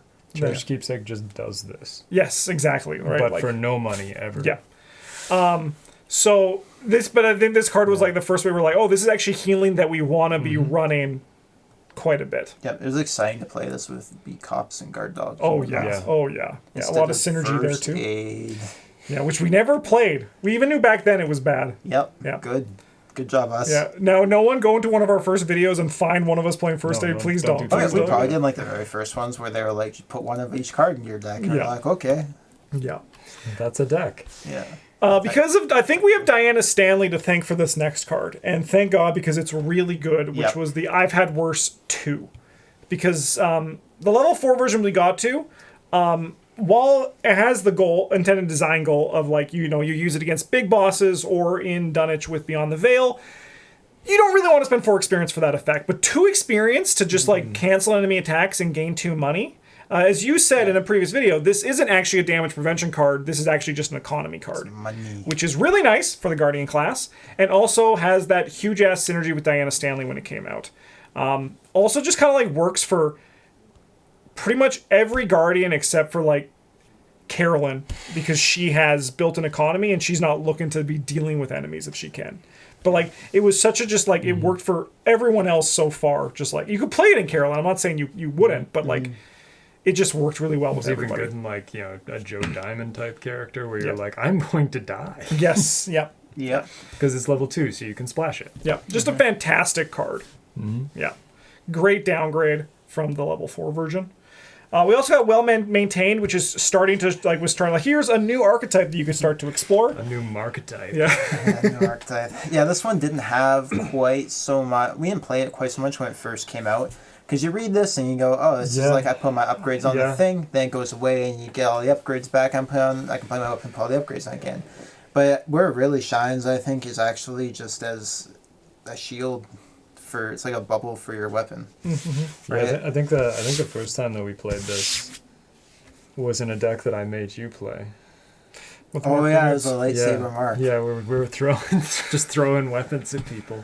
Yeah, or sometimes it was like, hey, check out these blade grenades that I've taken great care of by bringing another box. Yeah, they're very well maintained. You see, those are different grenades, Mark.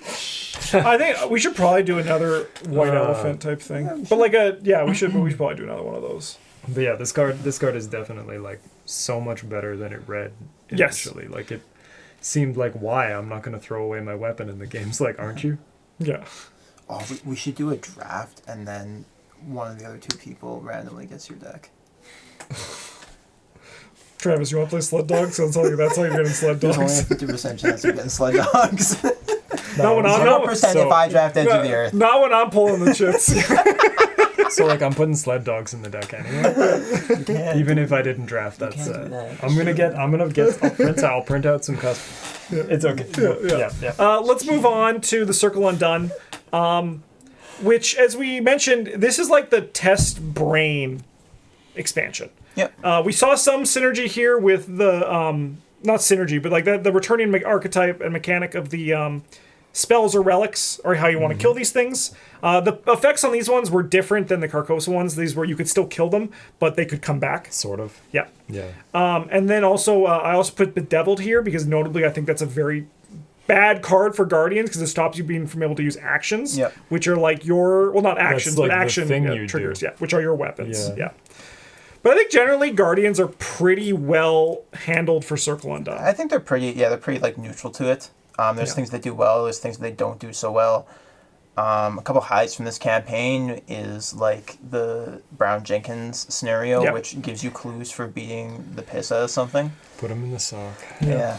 So this pillowcase is too big for a sock. Have you seen them? Not the first time. And then, but the investigators who actually came out in this expansion, Joe Diamond just face planted. Yeah, Carolyn did okay, and Diana scales very well with it. So yeah, Carolyn struggles a little bit where her brain isn't quite high enough to comfortably pass a lot of the treacheries, and then you can't evade the enemies to get past them either. Yeah. But Diana did quite well. Yeah.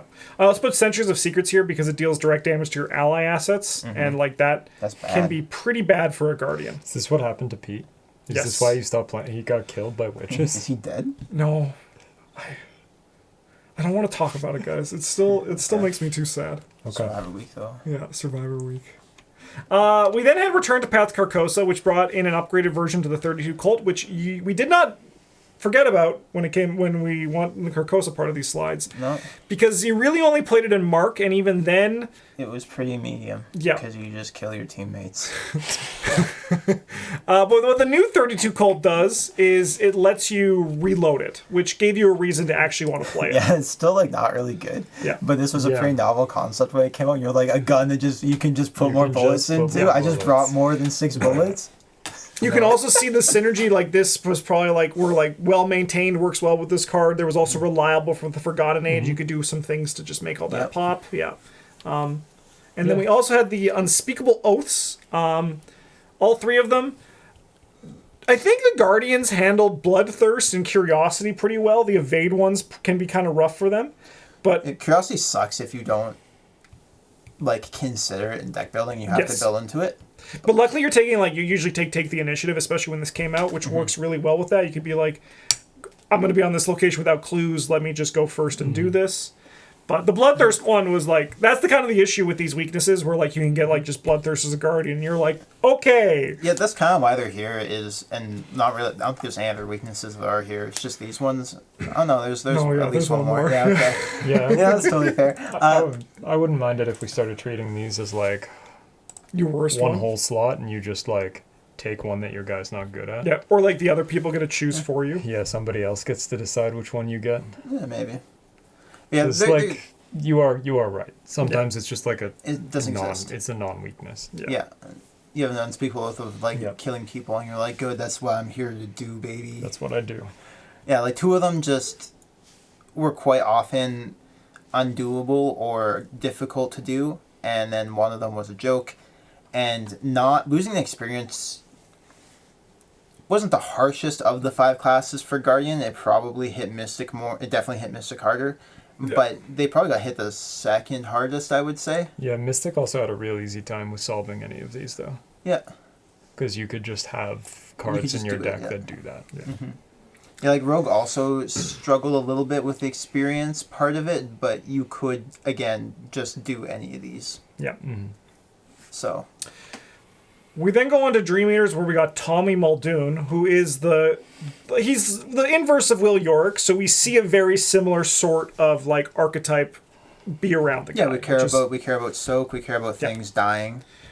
This time it's our stuff. Yeah, and with a really cool ability that you shuffle back into your deck, so it's kind of like recursion, but not nearly as strong. But you get resources out of it, which is really cool. Tetsuo gives you some cash before you. In a really weird, shitty way, it's like healing. It is like healing. It is in a really, really weird, shitty way. It is. Yeah. What else was really cool is he had Becky, which is really a really nice thing where it's it changes his ability, right? Which I think is a really cool thing that. Does any other investigator have something like that, or is Tommy the only one? I don't know. There's too many for me to think about right now. Yeah. All right, I got So one. Zoe sort of changes her ability to Yes, where you're using it to pay engage for it. Yes. damage Yeah. instead That's of fair. engage money. Yeah. Right? Nacho, the boxing gloves changed his ability because it does something now Yeah, instead and of Randall running out of finds them. cards. Yeah. Instead of running out of cards and Yeah. not playing the game. There's a little bit of That's cool. strings going That's across there pretty like that, neat. but Yeah, yeah. that's cool. But this one is a direct, it's really easy to see this is a style I can play. And he also, I think, has a weakness that can be pretty punishing, and you actually have to be aware of. And if it ever gets you, you feel like a fucking rookie. It is a rookie mistake Yeah. if you get hurt by it. Yeah. Because you should have killed your. It's generally you should have been avoidable. stacking Yeah. damage on your thing, not all across all of your things to keep them. He also has a roll in stat line. So again, he's going to be able to do things pretty fairly across the board. Yeah, Very Guardian. This is just canon how police officers are. Yes. In Yeah. Arkham. Exactly. They all have this stat line. But That's a pretty good stat line to Decop's have. got this It is, stat yeah. line. He won't use it to help you. yeah. Well, he doesn't care For about you that reasons. much. Yeah, you're not that close. No, he's just giving you that one fist. Bounty hunters, on the other hand, they're different. They're different. They're broken. Yep. So we got Tony Morgan here. He can play his Guardian as one of his splash colors. This guy's going to get much more time during Rogue Week, so we're not going to spend too much time on him here. Mostly because this guy doesn't play the Guardian assets, but he can play events and skills, which he's able to use very well for all those reasons that Tony's able to do his stuff. This is kind of like the base level of playing Tony is playing Guardians with him, where you look at his stat line, you're like, I got 5 punch, my signature is guns. Like, I'm here to, and bounty contracts, when you defeat an enemy, okay, I'm gonna go fight guys. do Yes, yeah. What class is good at fighting things? Guardian, I'll play Guardian cards. Yeah, you get Vicious Blow, you get Prepared for the Worst, you get, like, Take the Initiative was big, Yeah. is big to not explode with your 2 brain. Lots of solid options there in Guardian for him. He's definitely the first investigator to give Mark Harrigan a run for it. Yes. Yep. And I think at this point now, like, he is still, I think, the best fighter in terms of just output. I think like Mark Harrigan plays a stronger game as a whole. I agree, yeah. But when it this comes guy, to like, killing, Like You if what we're doing is expressly killing guys, he's so good at it. Yeah. he's Yep. Yeah. And Skids looks up at him and be like, "Sir, can you I give me have one some of of- your fists? I Just give have me one one of of your those- fists. can I I'll have give one you of one those of my fight brain." actions? And he's like, "Fuck no, stay down." Kicks him. Yeah. But excitingly enough, Tony's the time of recording is not going to be the only 5-fist rogue anymore. So we'll see how that goes. On to more cards in Dream Eaters. We got Safeguard, which was another card that This was really big when it came out Yeah, again huge. because you got to save on actions, which Every action you do not spend moving is one Huge. action that you can spend punching. it was really tough to or drawing a card or gaining a Have to resource, which is manage- relevant. Which Yeah. you Yeah, probably like- need to do. trying to dig through your deck or like gain a resource to actually play your cards, spending actions to play your cards, spending actions to engage things, spending actions to move to locations where your seeker wandered off to, Yeah. and spending actions to actually kill things. That's a lot of actions. Yeah. And this one eliminated like at least one of those. And that's good. Yeah.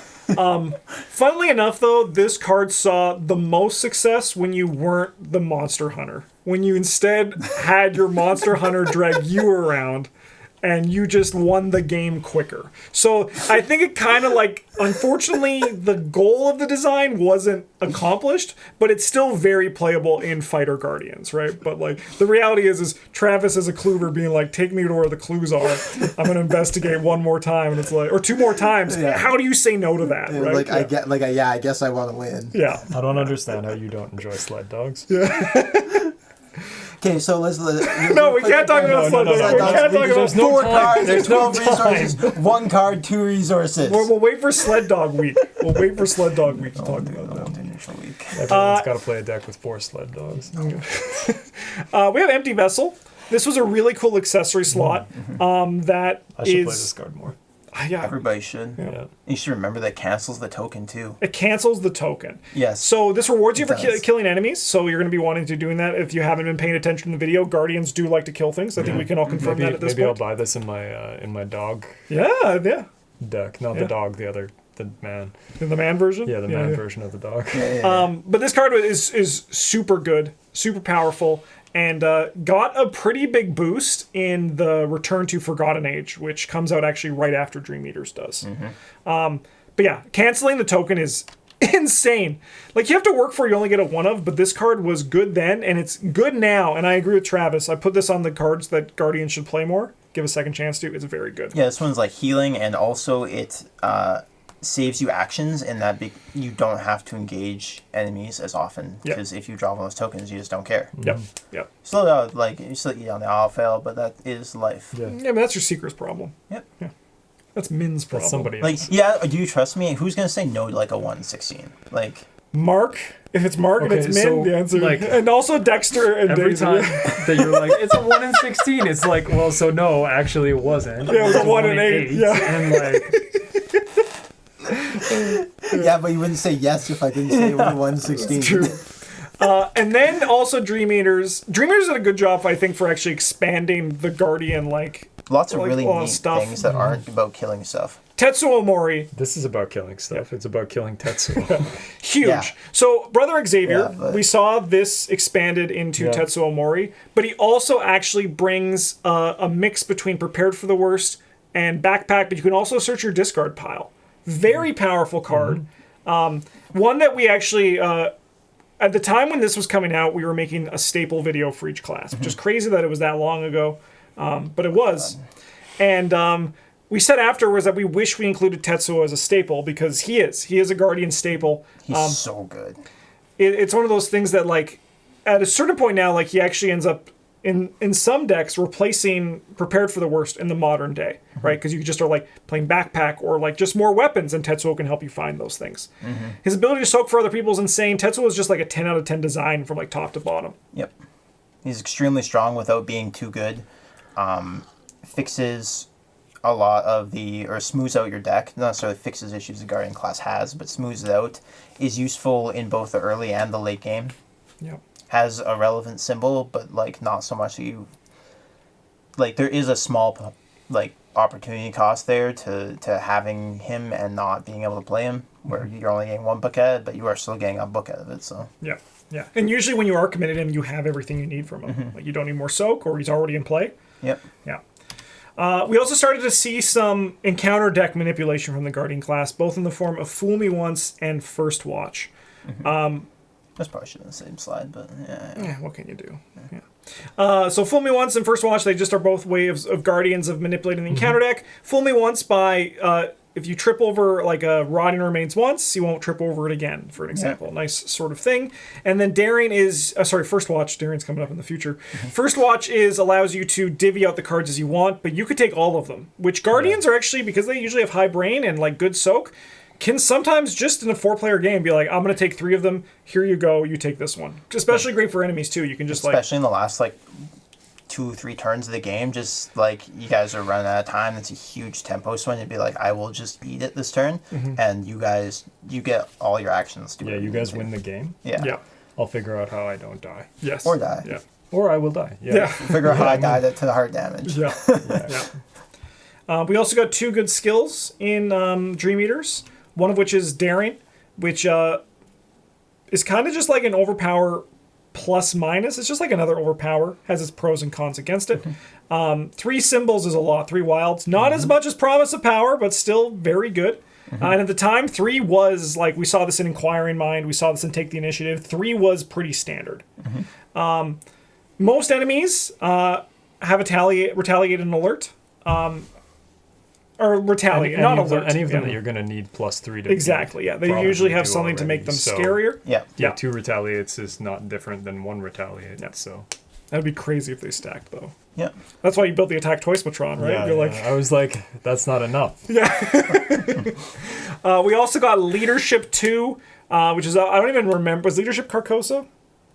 Dunwich. Dunwich, yeah. It was like Leadership okay. 0. It was pretty okay. Yeah. This is insane, though. This Yeah, is very level 2 good. leadership is insane. Yeah.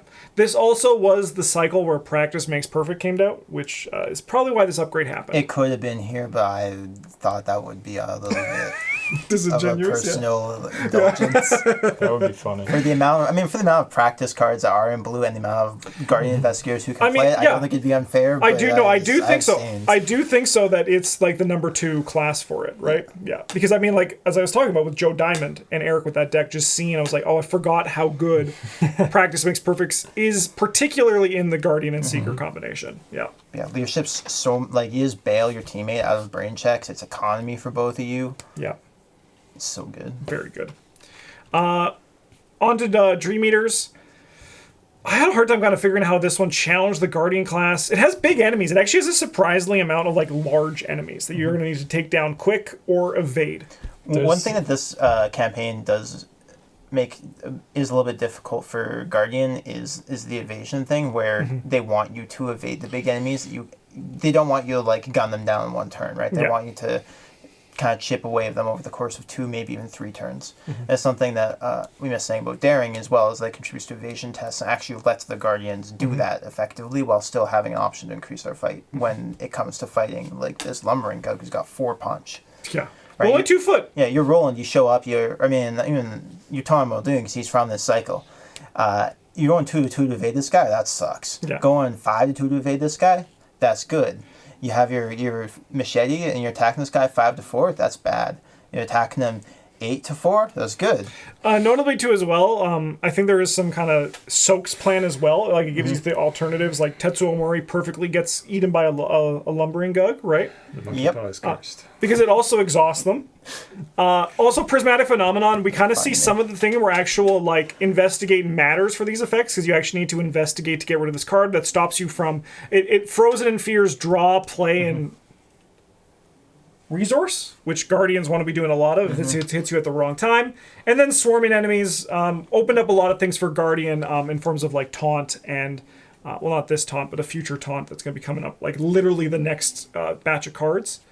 Like the investigator decks, and then also just like damage and stuff. One between there. Pardon? I mean, like the next. That's why I said investigator expansion. Okay. Yeah, just I corrected myself because I also saw like wait, Okay. there's also one in between there. Yeah.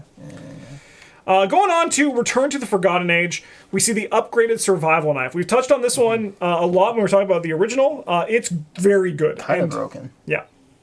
Very efficient. And, I mean, if this is broken in the Guardian class, I'm pretty chill with it. You know, like, this is, like, one of those things. Yeah, it's like Yeah. a piece of that, like, so what are you doing and why is it unfair? Yeah. Cool, but, like, we're doing it with fair cards, right? Yeah. Yeah, like I wouldn't be so hard on it if it wasn't so there wasn't such a low opportunity cost for it. Like these days, you have such an easy time finding weapons. You only really Yeah. need one survival knife, and then Bandoliers, like basically nothing to include in your deck. And you just get to play your game and then get a free attack Yeah. when you need it. So, Yeah. but it is extremely good and it is a very fun card to play with. We also saw Backpack 2. Yeah, fuck this card. God, I can't even count that high without taking off a sock. Yeah. Honestly, I would man. I would not be upset if they had no plans to reprint the Return to stuff. They just forbidden this card, just like no more. This is the reason why we didn't play Backpack 0 as much, because 6 isn't that much, but you double it and make it 12, it's insane. Half the cost? Why the hell not? Make it cost 1? Half the cost, get to get half your deck. Yeah. Like, it's ridiculous. Yeah. Very powerful card. And I think that there is, like...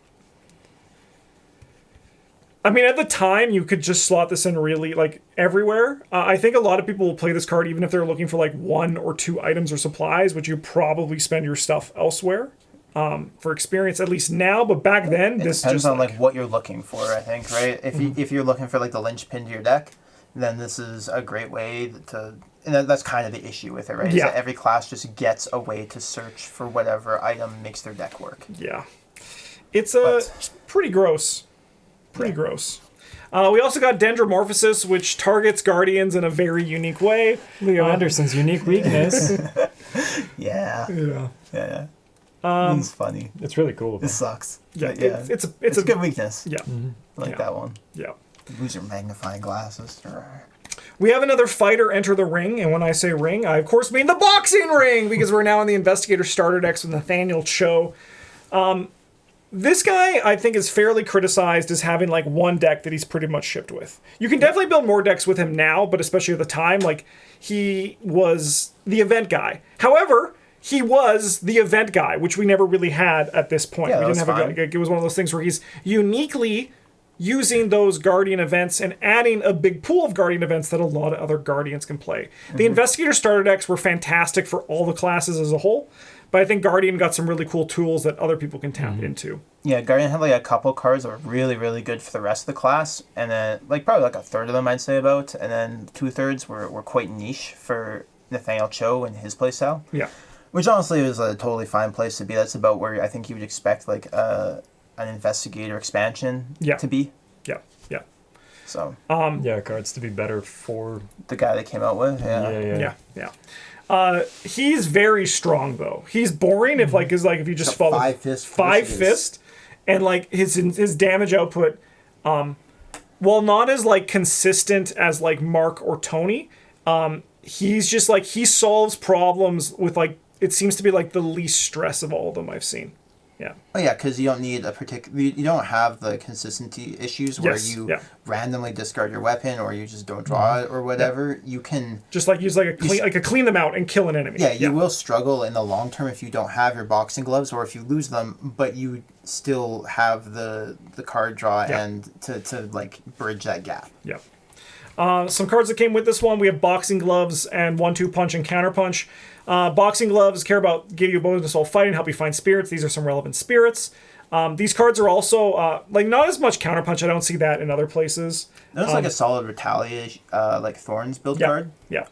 Where it gives you just extra damage on top of your survival knife or your hunter's armor or your guard dog, right? Yeah, it's just more damage. And 1/2 punch is also just more damage. If you ever buy the 5 experience version, it's playable in like pretty much every Guardian. Like you wouldn't play it in Carolyn, but you could, right? Like it's just like it'd be funny. It's that good. Yeah, it is just like that good. It's good. Yeah, the level 0 counter punch is like I think largely a way to help mitigate his personal weakness. Yep. Get 2 hits on Tommy. Yeah. That guy is kind of a pain. He did bring 2 fantastic economy cards and also clean them out. I mean, like, clean them out's not bad, but, like, you could, like... I think clean them out's good. Yeah? Yeah, so, like, you... More often in any other class, I think you spend actions just getting resources as Guardian. I don't think that's unfair to say. And this does that. This is almost like another Vicious Blow in a sense, where instead of spending one of those actions to get a resource, you get to punch a guy for damage and also, like, save 2 future actions, like not quite because you're spending a card on it, but you're saving future actions that you would otherwise be getting resources. That's fair. Right? That's fair. It's like a little bit shaky if you're playing one of the 4 fist Guardians and you don't have but if you're a 5 some fist, other way to, like, if you're not playing B-Cop or something like that. Yeah. So it's definitely not for everyone, but I think it's good economy. Yeah. Yeah, I mean, like, a Nat Show goes to the moon. I think this card also, going on the conversation, I think is going to get a boost with the new Guardian Investigator. I don't know what you're talking about, so... Yeah, she's not very good at boxing, though, I don't think. No.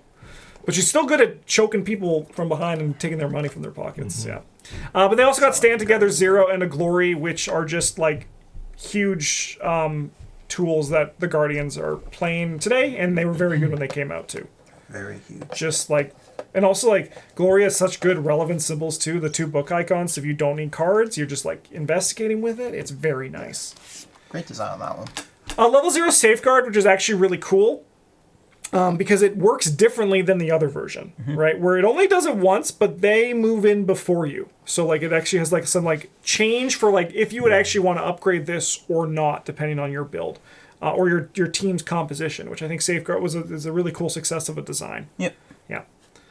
We also have Greta Wagner, who came out here, which is awesome to have just another Guardian ally that you can start like doing things with. You can have Roland Banks on your investigator card. Yeah.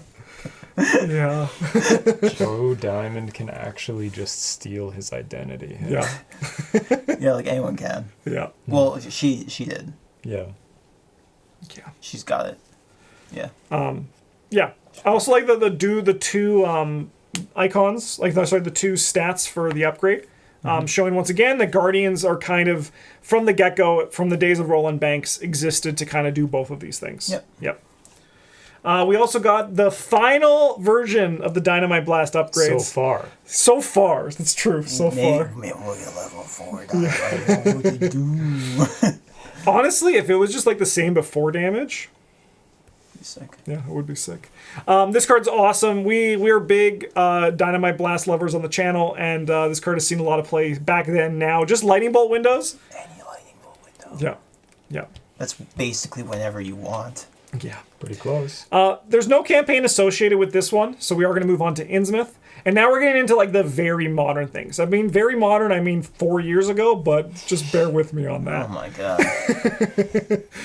So Sister Mary, she brings in the Bless archetype from Innsmouth. And because of that, as all of these videos, Innsmouth is pretty light on what we talk about because Bless is kind of like its own thing. Yep. We could feasibly do like a Bless Curse Week and have enough content to talk about that. It's kind of like a class in its own. Now. Yeah. But it is a new archetype for Guardian, and Sister Mary, people other than Sister Mary can play it. Yeah. So. Notably, I think that I'm not going to say she was bad when she first came out, but I think that there was a lot of confusion. I think there was a lot of confusion about how to approach her. And I feel like that has kind of been like solved partly because of more cards she's gotten, but also just like realizing, I'm not, you shouldn't be building Sister Mary that way that we did in our initial builds. Yeah, you're not a main fighter. Yeah. And if you are, you have to like wait until like you get your Holy Spear and rely on cards that came out after to be able to do that. Yeah. But I like her. I liked her as kind of like that Guardian support still in that way. She plays a very fun support deck. Yes. Yes. Yeah. Very cool card. In the suite of the Bless cards, here's some notable stuff that we kind of just see as. We got a big flashy weapon that comes with it that's kind of like a gun. That's how you can tell it's a good design. Is like kind of sick. Nephthys is very sick. Yeah, we get plus Bryn, we get Tesla's damage, or put our blessings back. Sacred Covenant helps keep the blesses in the bag, and Holy Rosary is a really neat design. I think it was our first cross class upgrade. I think first and only. Yeah, I would like to see that happen more too. Yeah. Yeah, it's nice. It's on theme for Sister Mary, and this could have easily been a purple card, but they chose to make it blue to support the class more, and it's a good choice. Yeah, it's neat. Yeah, the closest thing I think we get to this is like leather jacket and leather coat. Yeah. Where it's like, are these the same card? Almost. They don't have the same title. You could play them in the same deck. It's like a little closer to the multi-class cards. Well, that was I was gonna make a Bryn joke, a Bryn comment, which is like, no, we've seen them before because the 45 Thompson is a Guardian card that turns into a Rogue, and then a Rogue card that turns into a Guardian when it upgrades. Yeah. But I agree with Holy Rosary. It's a very nice boon to the Guardian class, and I think it's like if we get like one or two more pieces, I think we finally have that Brain Matters for the Guardian thing like really popping off. Speaking of Brain Matters. Enchant Weapon! Yeah, this is the non-blessed card in Guardian from Innsmouth that's like really good. Yeah, it's also, I knew that this was coming when I got one before I even looked at these cards, because this is the only card usually when we did our expanded guides that was in Innsmouth. It was like, here's a link to our Blessed Cursed Archetype video and also Enchant Weapon. Yeah, but it is. Fair. Like it is. Like the it's not necessarily like as parasitic as it was, but it kind of like it was its own thing when you were building with Innsmouth. Enchant Weapon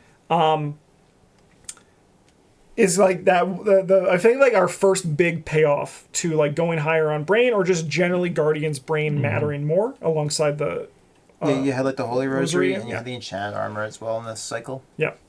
But what's really cool about Enchant Weapon is that you could play it even if you were just the support Guardian. Yep. Because it's just your brain. That's all that matters, which I think shows that the Guardian class, again, are kind of like, they're more than just the fighter if you want to be, even with cards that look like they're here just for the fighter. Yeah. Yep. For the campaign discussion... This one was like a bit of a tough one for Guardians, I think, actually. There are so many enemies. It's very enemy heavy. It's very enemy heavy, which is like good because that plays into what you want to be. Most Guardians want to be doing. It's tough for Sister Mary. Yeah. But also they punish you for engaging them, which is... It's tough, right? Like, it punishes you for having someone invade them and you pick them up later. It punishes you from engaging them off other people. You will get punished at some point for just attacking enemies that other people are engaged with. Yep. Makes for some hard decisions. I think it makes the Soak in particular a lot more important in this campaign. Yep. And even then, even with Soak, Tesla's like horror or damage over time just adds up, right? Yep. I think also on the note that there was a lot of enemies, this actually gives Guardians less time to set up, right? Because you kill an enemy and you're like, that took me 2 of my actions. I can play my first piece and then suddenly there's 2 more enemies next turn. Yeah. We also saw Winged One, another thing that cares about ranged firearm or spells. Do that more. Yeah, give us more of that. All right, good news, everybody. We're on our last slideshow. I will pause the video and we'll get this set up. Travis, Gloria, I'll let you start. So she's technically allowed to play Guardian cards. Literally allowed to. That's why she's here on the list. Not technically. Yeah, she sort of is the investigator who gets a bonus of using the cards that interact with the encounter deck. There's only a couple of them, really, but... most of them are purple. Maybe there shouldn't be. Yeah, maybe there shouldn't be, and maybe that should be a blue class thing. I mean, it's fine, but like maybe Gloria shouldn't exist. She's yeah, she came out just as a book promo, and I believe she's getting released in the next expansion properly. And she is like way too good. She was good then. Yeah. Yeah. Even her unique weakness is like pretty harsh, but she's still insane. She completely detooths. Unteeths. D-teeths. She makes the game not hurt you anymore. Like for anyone. Yeah. Which is extremely good, but not very fun in the grand scheme. It's like neat the first time you do it, and you're kind of like, haha, we got one over on the game. But then after that, it's like, what's the point? Yeah. You know? We're gonna talk, I mean, this is more about like for Mandy and Gloria, but like there's a reason why like Mandy hasn't gotten better, and it's because they don't give effects that search anymore. And we see a similar thing with Gloria with a new card that came out. So her Guardian side hasn't really like changed that much, but she plays the Guardian side really well because it has those extra search effects. Yeah, first watch is sweet as hell, no matter who's playing it. Yeah. And just gonna look at like 5 cards in 4-player and discard 1. Yeah. The first parallel Guardian Investigator was parallel Roland Banks, and man, does he got a lot of cards. However, a lot of cards. Wow. What I do think works really well for this one is it's a flavor win of the Fed who's following the rules, but it's also such a Guardian win because Guardian are like the class that follows the rule the most, both from a flavor and also like a mechanic standpoint. Yeah. So I think that's really cool. Parallel Roland's not like a super strong investigator, but he is very fun. There's a lot of different ways you can build him. He's got neat deck building. Yeah. And it's a nice twist on Roland Banks as a character while still feeling like you're playing that character. Yes. Yeah. So overall, really good design. Yep. Our last return to with the Circle Undone, Hallowed Mirror got an upgraded version, which is just like more healing. Very nice upgrade if you're playing Hallowed Mirror. Very just nice piece of the puzzle here to just like make it just that much fucking better. It's really, really good because you're like, eventually you have to draw it because it's like the 4th last card in your deck always. But when you do, then you get to shuffle in and you have a Soothing Melody in your hand, and then 2 of the 4 remaining cards in your deck are Soothing Melodies. Yeah. And then you play one and you heal someone, and then you shuffle it in. Yeah. And then you draw another one and you play it, and then you shuffle it in. Yeah. And you just have infinite Soothing Melodies for a couple of turns. Yep. You have infinite for a bit. Yeah.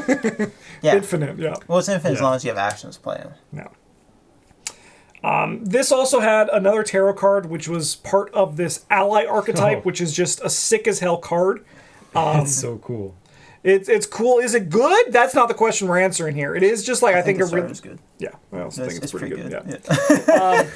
But what's So yes.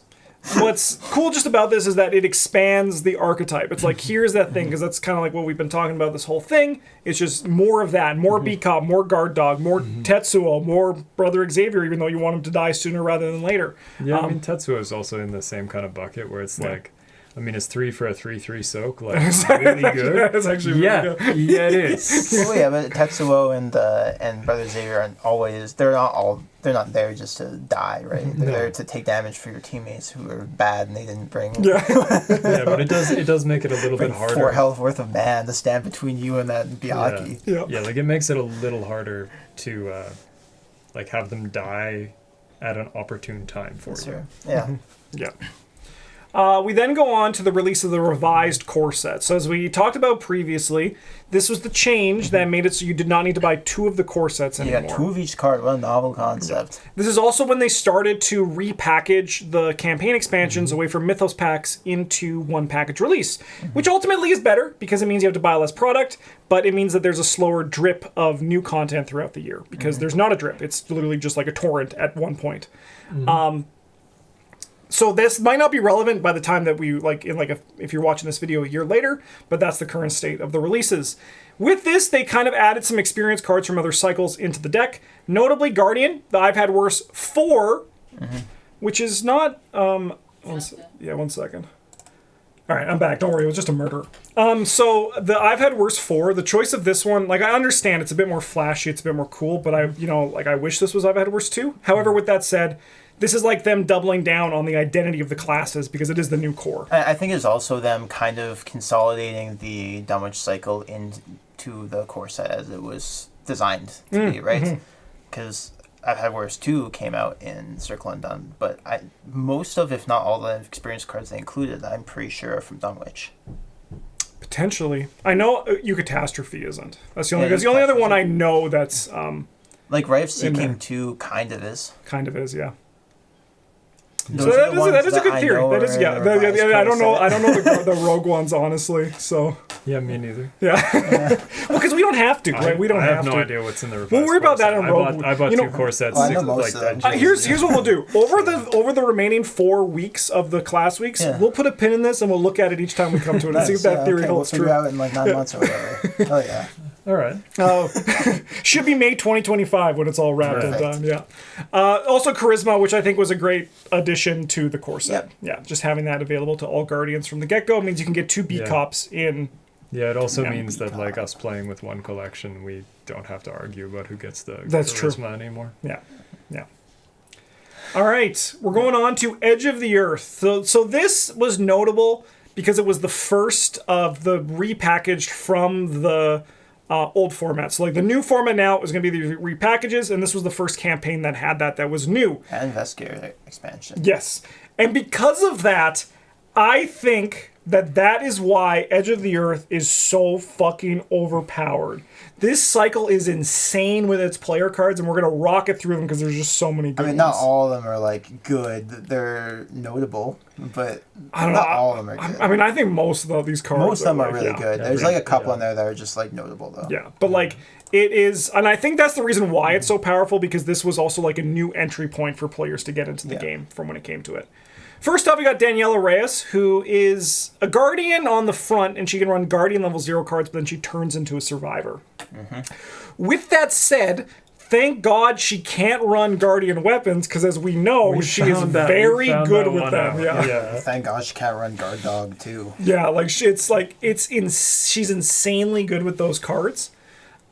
She is a very good Guardian. And if Survivor continues to get weapons, she's gonna just improve over time. But she was good then, and she's good now. Yeah. Yeah. Again, these are gonna be quicker because There's less talk about there's it. less to talk about. We also have like Roland has 8 years, she has 3. Roland right? has 8 years and 3 investigators. Exactly. Yeah. 3 me's. There was also Lily Chen, who also has a lot of cards. That's a little bit. Okay, look, that's. You should. So those are like the same cards. true. There's It half is as true. many It's as. true. I should have put 4 of the bird. Yeah, with yeah, this. yeah. I should have. Yeah. So Lily Chen is like Daniela, where she is a mystic on the front, but then upgrades into Guardian. So she is actually kind of like our Guardian investigator Yeah, in this she's our box. true Guardian. Yeah.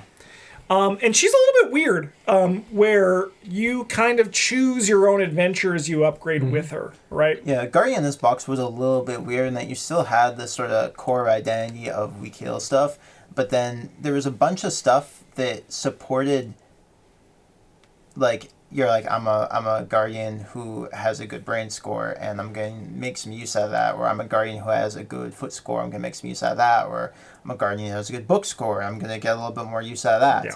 Right, there's a lot of support for, like 3/4 Guardians, you know? And I imagine that also is partly Lily's fault too, because she could be that Guardian who takes advantage of that other stuff. First one we got here is the Brand of Cthugha, which it looks like a spell, but this is actually just a gun, right? It's a gun, yes. It's a slotless gun. Yeah. It's a which slotless is gun. Bullshit. But Yeah, it is. whatever. No, it is. It's like, it's We want guns to be gooder, but this ain't it. it is very good.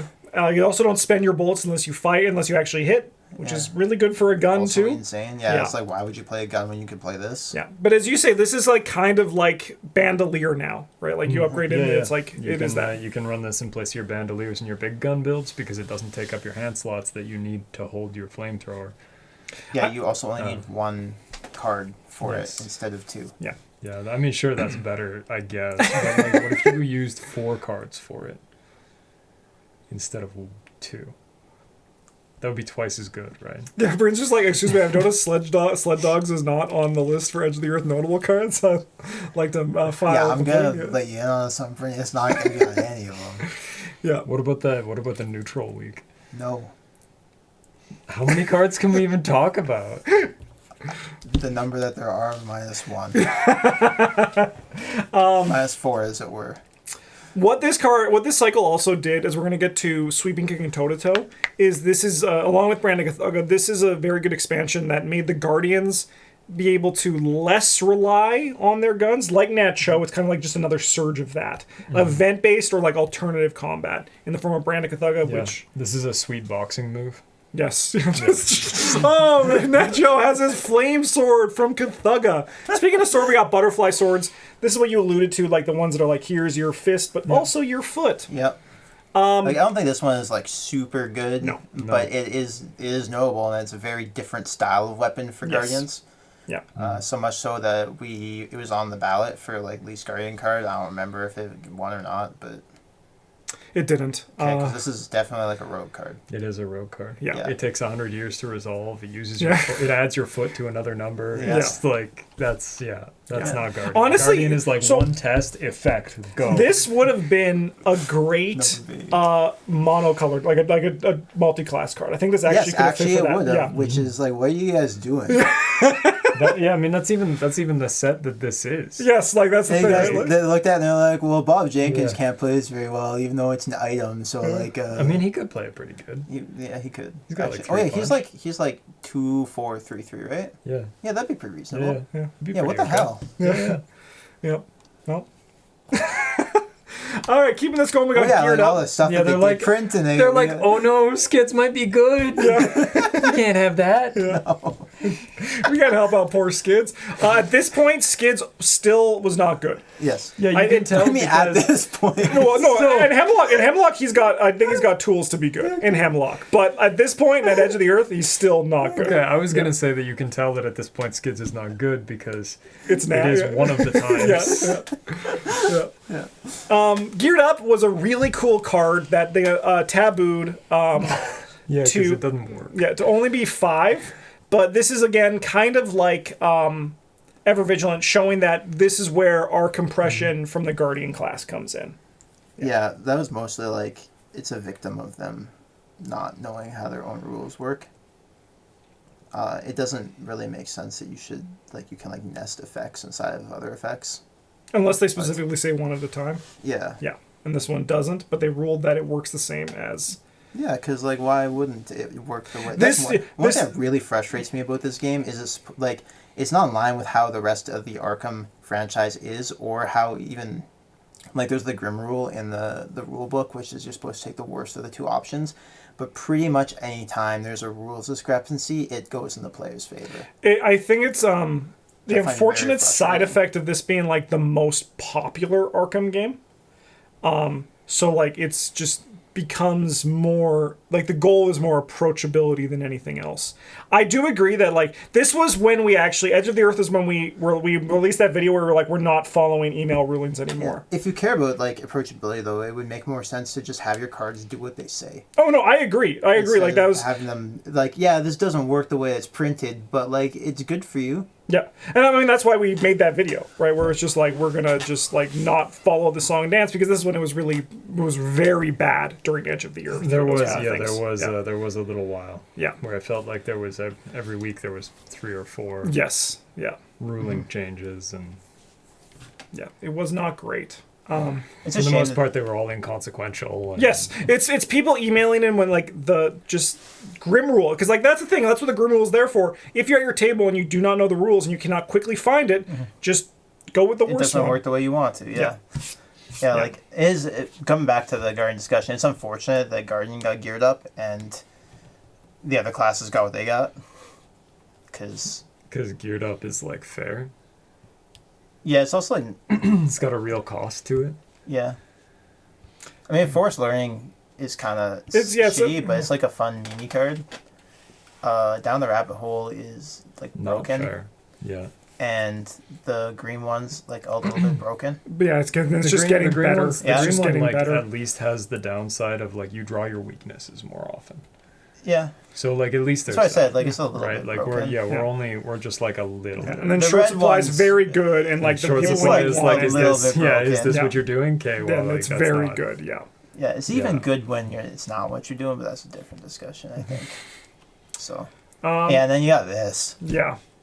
And they tabooed it. Like, I mean, like, I understand, like, it's because of the casualty of, like, the whole backpack thing. But at the same time, who cares? Right? Just, like, let it happen. Because you're going to do it once, and then it's like, I'm never going to do it again. Right? Oh, you're going to play with the one guy who loves it. He's going to play it in every campaign. He's going to do it every I mean, fucking thank God I time. do play with, like, you guys, and we, Sit like, down don't with- just play, like, the same thing every I time. sit down, take my 15-minute geared up turn every single time we play. You know what? Just That'd be miserable. you know what I would do? I would just stop playing with that person. I would take accountability for my own play group. Yeah. Just me meeting this week? Nope. Not if we're playing geared up. Keeping this going, we got medical student, which is like a 10 out of 10 guardian identity ally, which is just, it comes in and heals you and also soaks for you and then it dies. It's Yeah, like, not so much a seeker ally, but, whatever. I mean, I think it fits with the seeker archetype of like the art student and laboratory assistant, where it's like they come into an odd play effect, then you return them to your hand with like calling in favors. They're like guess. that kind of cycle. It is science, yeah, that's fair. But it is feel definitely more guardian than seeker. Yeah. Yeah. Yeah, like the what it does is guardian, but how it does it Is seeker. is Yeah. seeker. Okay, fair. We also got Michael Lee. This is a... This is a card. man's a fucking weapon. He is. I can't believe. I mean, we're talking. We're gun. this is what happens when we It's a get to like gun. the new cards where the wounds are fresh. Because I can't believe this motherfucker cost 5 experience and Janae was 3 in the same I can. box. He is a 5 experience weapon that gives you +1 to 2 of your stats, Justin. Also takes 3 hearts and 3 horror. He's insane. Janae Beauregard does the He's a 2 slotless stats and gun. also just breaks the game. He's a slotless She gun. also, I mean, she was tabooed to 5, so it all balances out there perfectly. But Yeah. Michael Lee is a slotless gun. Yeah, Well, he's probably he's like not a 4. slotless gun. He has a slot, but he is a gun. Yeah, he's not a hand slot Gun, yeah. That's okay. No, he's slotless. We only count hand slots when we're talking about guns. That is Oh, true. okay, sorry. That's Yeah. Yeah. Yeah. Yeah, that those is true. slots don't That's on exist. Yeah. Yeah. But yeah, no, he's a cool card. Very fun curve topper for like your experience. Yeah. Yeah. Very neat for, like, again, reinforcing that, like, hey, you can do things with book too. Yes. Yeah. Sledgehammer. It's fun. Very fun weapon. Also, I think like much more playable in Guardian and then Survivor for obvious reasons, which is that like the fist reduction on the level 0 is a little bit more manageable on scenario 0, but then you upgrade out of it pretty quick. So good and Wendy. Yeah, I think like the level 0 version does a better job of presenting the like one half of this is red, one half of this is blue. Yes, it does. Yes. Where like 100%. the blue half is like we just do damage. Yeah. I don't need that extra punch anyway. And the Yes. red half is like this is a little awkward if I'm Yeah. not fighting an enemy who has exactly 3 Yeah. health. Or it's like, But, like- are you running oops? Yeah, right. Like, Yeah. as opposed to the other one, which is like we got like the good part and we got the meme. Yeah. Yeah, you're like, I'm fucking yoked from carrying around this 25-pound sledgehammer all the Yeah. time. Yeah. I think this is also, in terms of melee weapon design, I think this is one that I actually kind of enjoy because the top half is basically just, for the level 4 version of look at this, top half is machete, but you're building around the combo of the bottom half, which is like enjoyable. Actually, like, I just realized this card tells a very nice story where your character physically gets stronger from using it. Yes. As you get more, the experience is just you like getting more Swinging it. muscular. Yeah. This is a research card in Guardian It and is. Survivor. Yeah. Oh my god.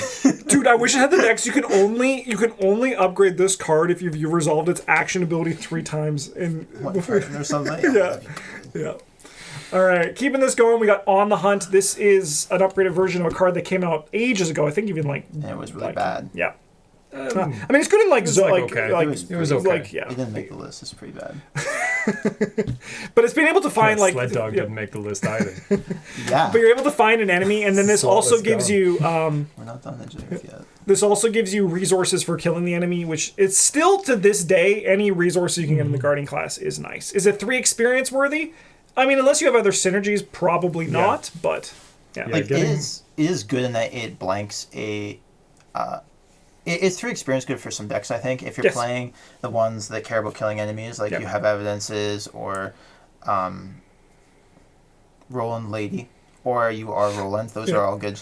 And then it also blanks an encounter draw. Yes, which is very nice. Yeah. And sorry, Bryn, what were you saying? Yeah, it's also got like some more niche applications of like getting to go find an enemy, and you're just like this is Yeah, the because guy. you got to search the whole deck. Yeah. Right. Bring it to the finale of Dream Yeah. Eaters and on the I drew a mindless Wicked, dancer. It's here. on the dreaming side. Yeah. Fight me. Yeah. Yeah, No, what are it, you like doing? it does do like a pretty reasonable number of things. I think like you can use it to keep yourself safe from encounter cards and call Brown Jenkins out at the same time. Yes. Mm-hmm. Yep. Yeah, Definitely. there are a couple scenarios where it's Yeah. like exceptionally strong. Yes. Yes. All right. These are the cards I talked about earlier: Toe to Toe and Sweeping Kick. Just like very efficient events that deal damage, which just means that you have to rely a little bit less on finding that perfect weapon. Also boosts up firearm decks because you don't need to spend an ammo on some enemies. Yep. Yeah, which is really nice. Yeah, Sweeping Kick almost makes skids feel like not complete garbage. Oh yeah, it works. Yeah, it's very good for Almost. skids. Yeah, very good for skids. Yeah, this was like the first thing was like maybe this Yeah. helps skids. It helps them, but not enough Not- to like no. actually like yeah. No. We're getting there though. Going on to these two cards, and I have to just ask when I was putting this together, did you put these together because they're both broken? Yes, this is the mistake slide. Yeah. This is the slide of shame. Yeah. So these two cards came in Edge of the Earth. Cyclopean Hammer is the most brain dead, easy weapon in the game, and it's also just like so good because you just incredibly play the efficient. hammer and you just win. Yeah. You never have to make another decision. Yeah, you just literally just swing the hammer. There was a great story from one of our epic multiplayer game days where Travis gifted this through Labyrinths of No, I Lunacy. didn't give it to someone else. That was a different group that did that. Oh, I thought it was you. who I was gave like, it. no, I was playing in that like the last multiplayer, but I didn't have anything to do with that. Oh, I thought it was you. Okay, but someone gave someone the Cyclopean Hammer, and they were playing like this sick ass Akachi swords deck, and then they just played the hammer and just like that's all they did. They're just like it was just so good. Just gave him an extra Cyclopean. No, Yeah. my story from that one was I got to gift away. People came to visit me and they offered me things. I think it was Promise Power and like a pile of resources, and I got to give away 2 anatomical designs. Right. Yes, that's what it was. Yeah. In the thick of it as well, Yeah. it probably feels the least broken in the Guardian class just by the nature of Guardian, right? Guardian and Survivor are probably, but that's like different reasons just because Survivor doesn't really experience the same. But in the thick of it, yeah, it's a very, very powerful card. Mistake even. Yeah, Yeah. I would say so. Yeah. Going on to the campaign discussion for Edge of the Earth. This one's a bit strange where the big thing, there's a lot of treacheries, like always, that affect the Guardians. But a big thing was that the Tekka Lilies Yeah, like Lily. was like pretty much like magnetic to the Guardian. And that's because like only enemies had them. Yeah. The enemy I have here, this Primordial Evil, whenever you deal damage, you get Tekka Lilies. So that's a little bit fucked up. I'm just going to say it's a little bit fucked up. No, you can't have bad things happen to the Seekers. Just Yeah, they're too squishy. They might die. yeah, that'd be unfair. You Notably, can't have them discard their magnifying glasses. that would be much too unkind to them. Notably, I put it also city landscape because the maps are huge. So like movement options, like safeguard, like Guardian has that little advantage to find the movement where they can, and then also this frenzied explorer because some enemies they didn't want you to kill them. The same kind of thing. I think all in all, Guardians do pretty well here. Yep. Yeah, it's just like be prepared for Tekka Lilies. That's like the only like notable thing. Yeah, there's a lot of like direct damage effects and stuff like that you can manage. Even the Tekka Lilies aren't the end of No. the world. You're well equipped to deal with them in that to find the cards that matter, you have like targeted search and prepared for the worst and Tetsuo Mori and stick to the plan sort of things instead of having to just like bulk draw cards. Yep. And face plant to Tekka Lilies, potentially bad opportunities. Yeah, I think it's just the thing that makes it feel a little bit worse is that your card draw is much more minimal, and then if your card draw gets eaten up by multiple Tekka Lilies, it can feel a little bit worse. But luckily, the effects are pretty minor on you. Yep. Yeah. All right, zooming into Scarlet Keys, we got Carson Sinclair. This guy, I think, is a huge turning point for the Guardian, at least the perception of them, because I just remember, I mean, this one's very fresh, that they were like, this Carson Sinclair guy is going to be unplayable, and he is super playable and like pretty damn good, because his stats are whatever your teammates' stats are. Yep. Yeah. Yeah, it's like a weird thing in Arkham where stats are both simultaneously super important and also don't matter at all. Yeah. Like the difference between playing having a 4 or a 5 and your do something stat is like kind of big, but also having all 2s in your stats, like who gives a shit? Yeah. Yeah, it is definitely like a little bit of like Magic the Gathering, right? Like this guy's the best card because it's a 7 mana 7/7. That's so big, and the other guy being like, "What if you're dead by turn 4?" Yeah. Like you can't play it. Yeah. Like yeah, 2s are bad. Nah, 2s don't matter. Yeah. Doesn't matter. Yeah. No, he's really neat as an alternative to Carolyn for that sort of support class because they kind of moved away from that after Carolyn. We mostly got Sister Mary, but she definitely was printed with the cards to support like doing a combat build. Yeah. So I think that's most people's experience with her. And then Carson was our kind of return to a more support oriented Guardian. Yeah. It's also like the last Guardian fighter we saw that was like not like a Sister Mary fighter because she really isn't, was Tommy. So it's been a long time since we've seen someone like that. Yeah. So at this point now, like the identity's kind of been like, oh, here, this is what we're doing. We also got Vincent Lee, who is actually a very good fighter. He is. He's a very good fighter. Yeah. Turns out the bone saw is quite an effective weapon. Yeah. Against things that have bones. He's a very scrappy fighter, so he's like Carolyn, where he can go that don't have into bones, Guardian too. cards. Yeah.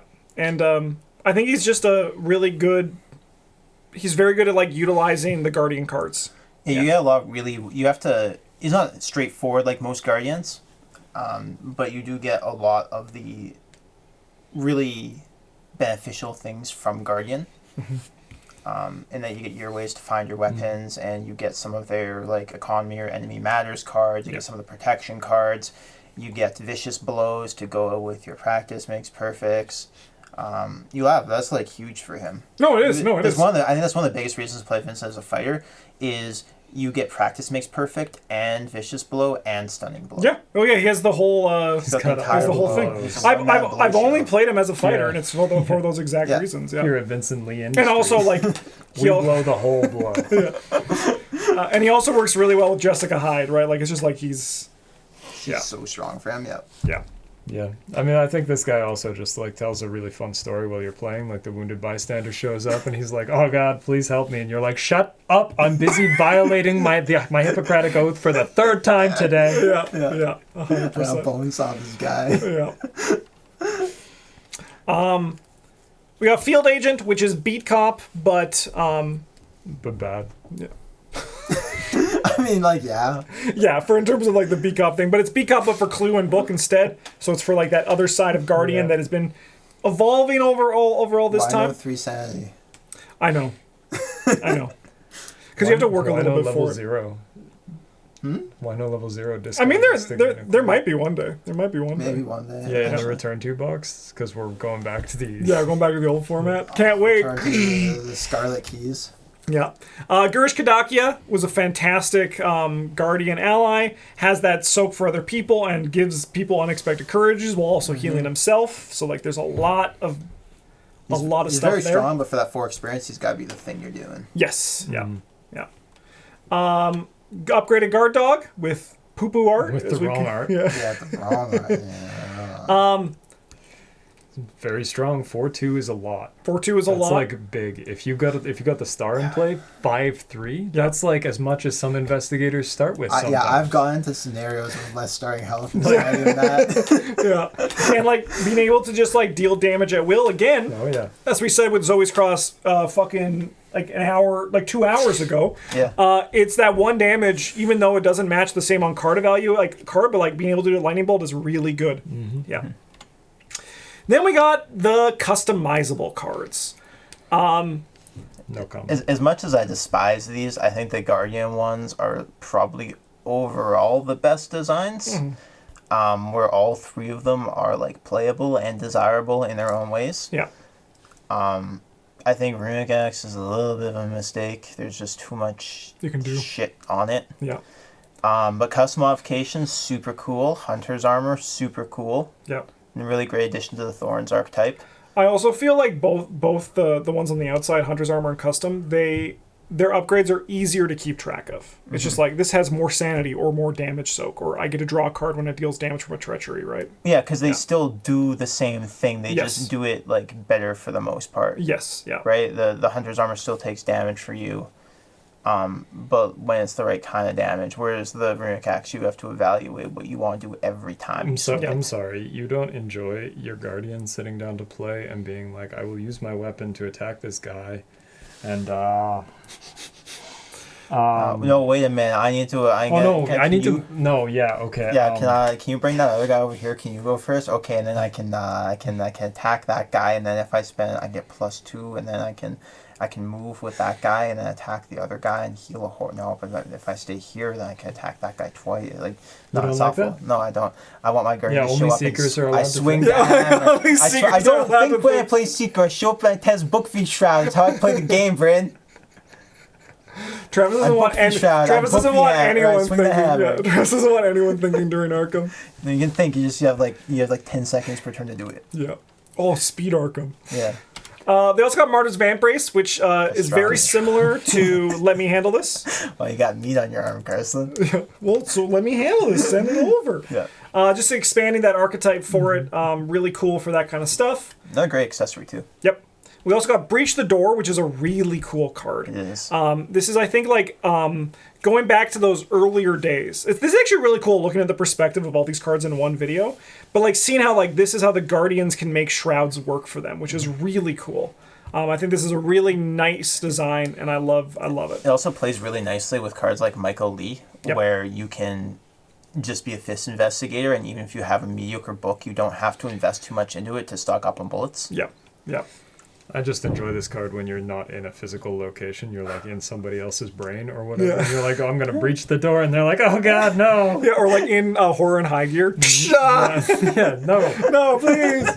Yeah. And then we got the upgraded Ever Vigilant, which is really good.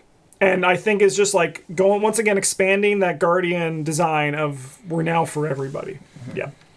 For the campaign of Scarlet Keys, we're not going to talk about this one too much for obvious reasons. But I think Guardians work really well in this one because of the concealed mechanic, right? Like they are naturally good at it unless you're playing a gun Guardian, and then fuck off and die pretty much. Like, yeah, that's like, how that was my first experience. Or one yeah, of it my was. I first think it was your experience. first. You played Roland for the first one. Yeah, with trying to play custom modifications, and they were like, get fucked. Yeah, it's big fuck off and die. Ironically, that has no bearing on why I hate this campaign.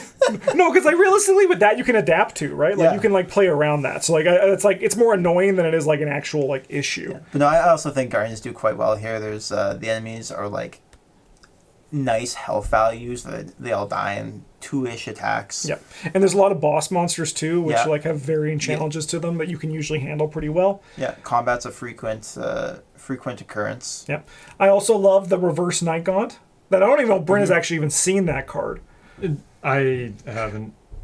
I haven't opened. Yeah, because you've only played that with us, and we've never gone to Buenos Aires together. But yeah, it's a Night Gaunt that. In Egypt. Yeah.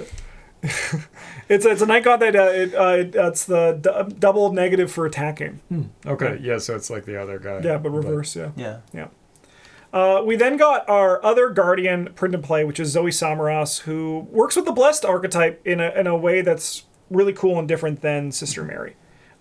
Basically using them as a resource as opposed to whatever you're doing with Sister Mary. She's kind of open-ended with it. She's like, you can do whatever you want. You can seal them. You can use them to pass tests. Parallel Zoe is just like, I am going to kill things. And she actually now is like more on that God Warrior flavor, which is really cool. Yeah, it was nice to see that side of her. Yeah.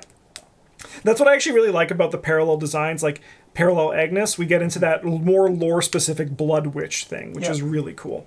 Got to go a little bit deeper into them. Beyond just like, here's Zoe because we want our Zoe for this box, all the way back in Dunwich. Yeah, actually, we need someone to stick on this Guardian card we made. Yeah, so it's like better to like have it actually hit those old fantasies of the character. Yep. All right, and on to our last expansion, the most recent one, Hemlock Vale. This one's very fresh, so we're probably going to just lightning through this one.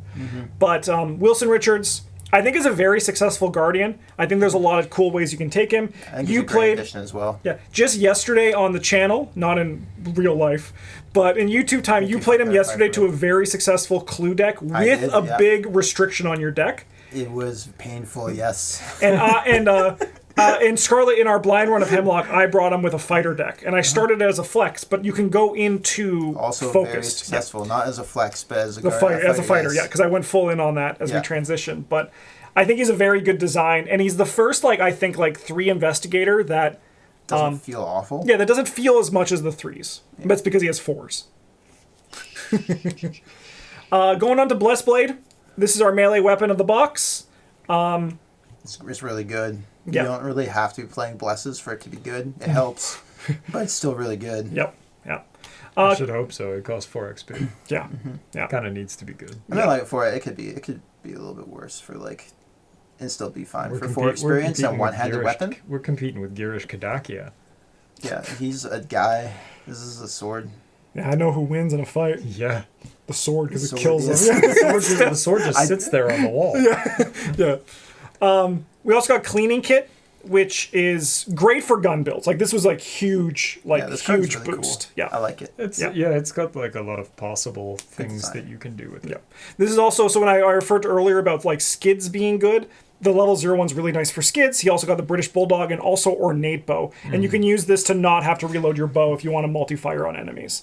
So this is a very versatile card. The design on this one's really tight. Sure. I think it won our cleanest design, and it might be... Yeah, because it's a cleaning kit, yes. Yes. I know, that's why you voted for it. Yeah.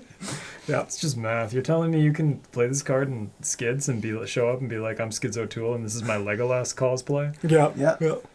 Bryn's like, I know my next deck, yeah. We also got Wolf Mask. It's fine. Which is, it's fine. I think, again, this one's really nice for people like Skids or even Roland or Tommy to just get, turn that 4 to be a bit more consistent. Or alternatively, you turning your, 2 or 3 foot into 4 or 5. Like a real number, Yeah, it's very nice for that. And we also got the upgraded second wind, which we talked about earlier. Yeah, it's just more of the same. More of the same and cheaper. Yeah. Yeah. Yeah. Card's really good, though. It does the same thing it did, but better. Yep. 3 health for 0 money is Yeah, it's pretty good. I'm sorry, are you suggesting that a 0-costed 3 heart soak would be OP? That doesn't take up a slot? Only if it replaces itself, yes. Yeah. Yeah. And then notably, we've only played this one twice, but the thing that's notable is that the enemies, there's a lot of enemies that shed off burst damage. So this is that's why I played Butterfly Swords in our second run, because in theory that weapon should be pretty good here, and it was. There also is the Speller Relic guy. He shows up. That's a pretty common thing that's been through this. Yeah, this one you can't just brute force your way through with a shotgun. Yeah. Yeah, it's a little bit rough for Guardians if you're not prepared for it. You don't know what you're going into. But I think it's knowing the kind of wrinkles of the campaign, it's pretty fine. Yes. Yeah. And Just be able to fight a bear. yeah, you just need to be able to fight a big ass bear. Yeah. He's not that big. Super Yeah. bear. And this did come out before. We're not going to talk about these in detail because we don't know anything about them. This is the new spoiled investigator for Drowned City. It's event focused. She seems really cool. Yeah. It's just have 1 arm. Yes. She has So you only have 1 hand slot, and whenever you play event, you get to draw a card, then play an event. That's kind of neat. Yeah. So it's like an event focused build, but different than Nacho. So I think this is a cool showcase of where the Guardian class is going to go. Notably for Drowned City, we're not going to talk about any of these cards in future weeks until the whole set is spoiled. So we probably won't see it for Seeker Week. We'll probably see it for Rogue Week. We at least talk about interesting designs there. But just touching here because people will want to know. But other than that, that is the history of the Guardian class. 2 hours and 30 minutes. We did it. Not guys. bad. Not bad. Sub 3. I figured we were going to be 3 out, 3 I slots. guess 3. too. So. Yeah. So right in between.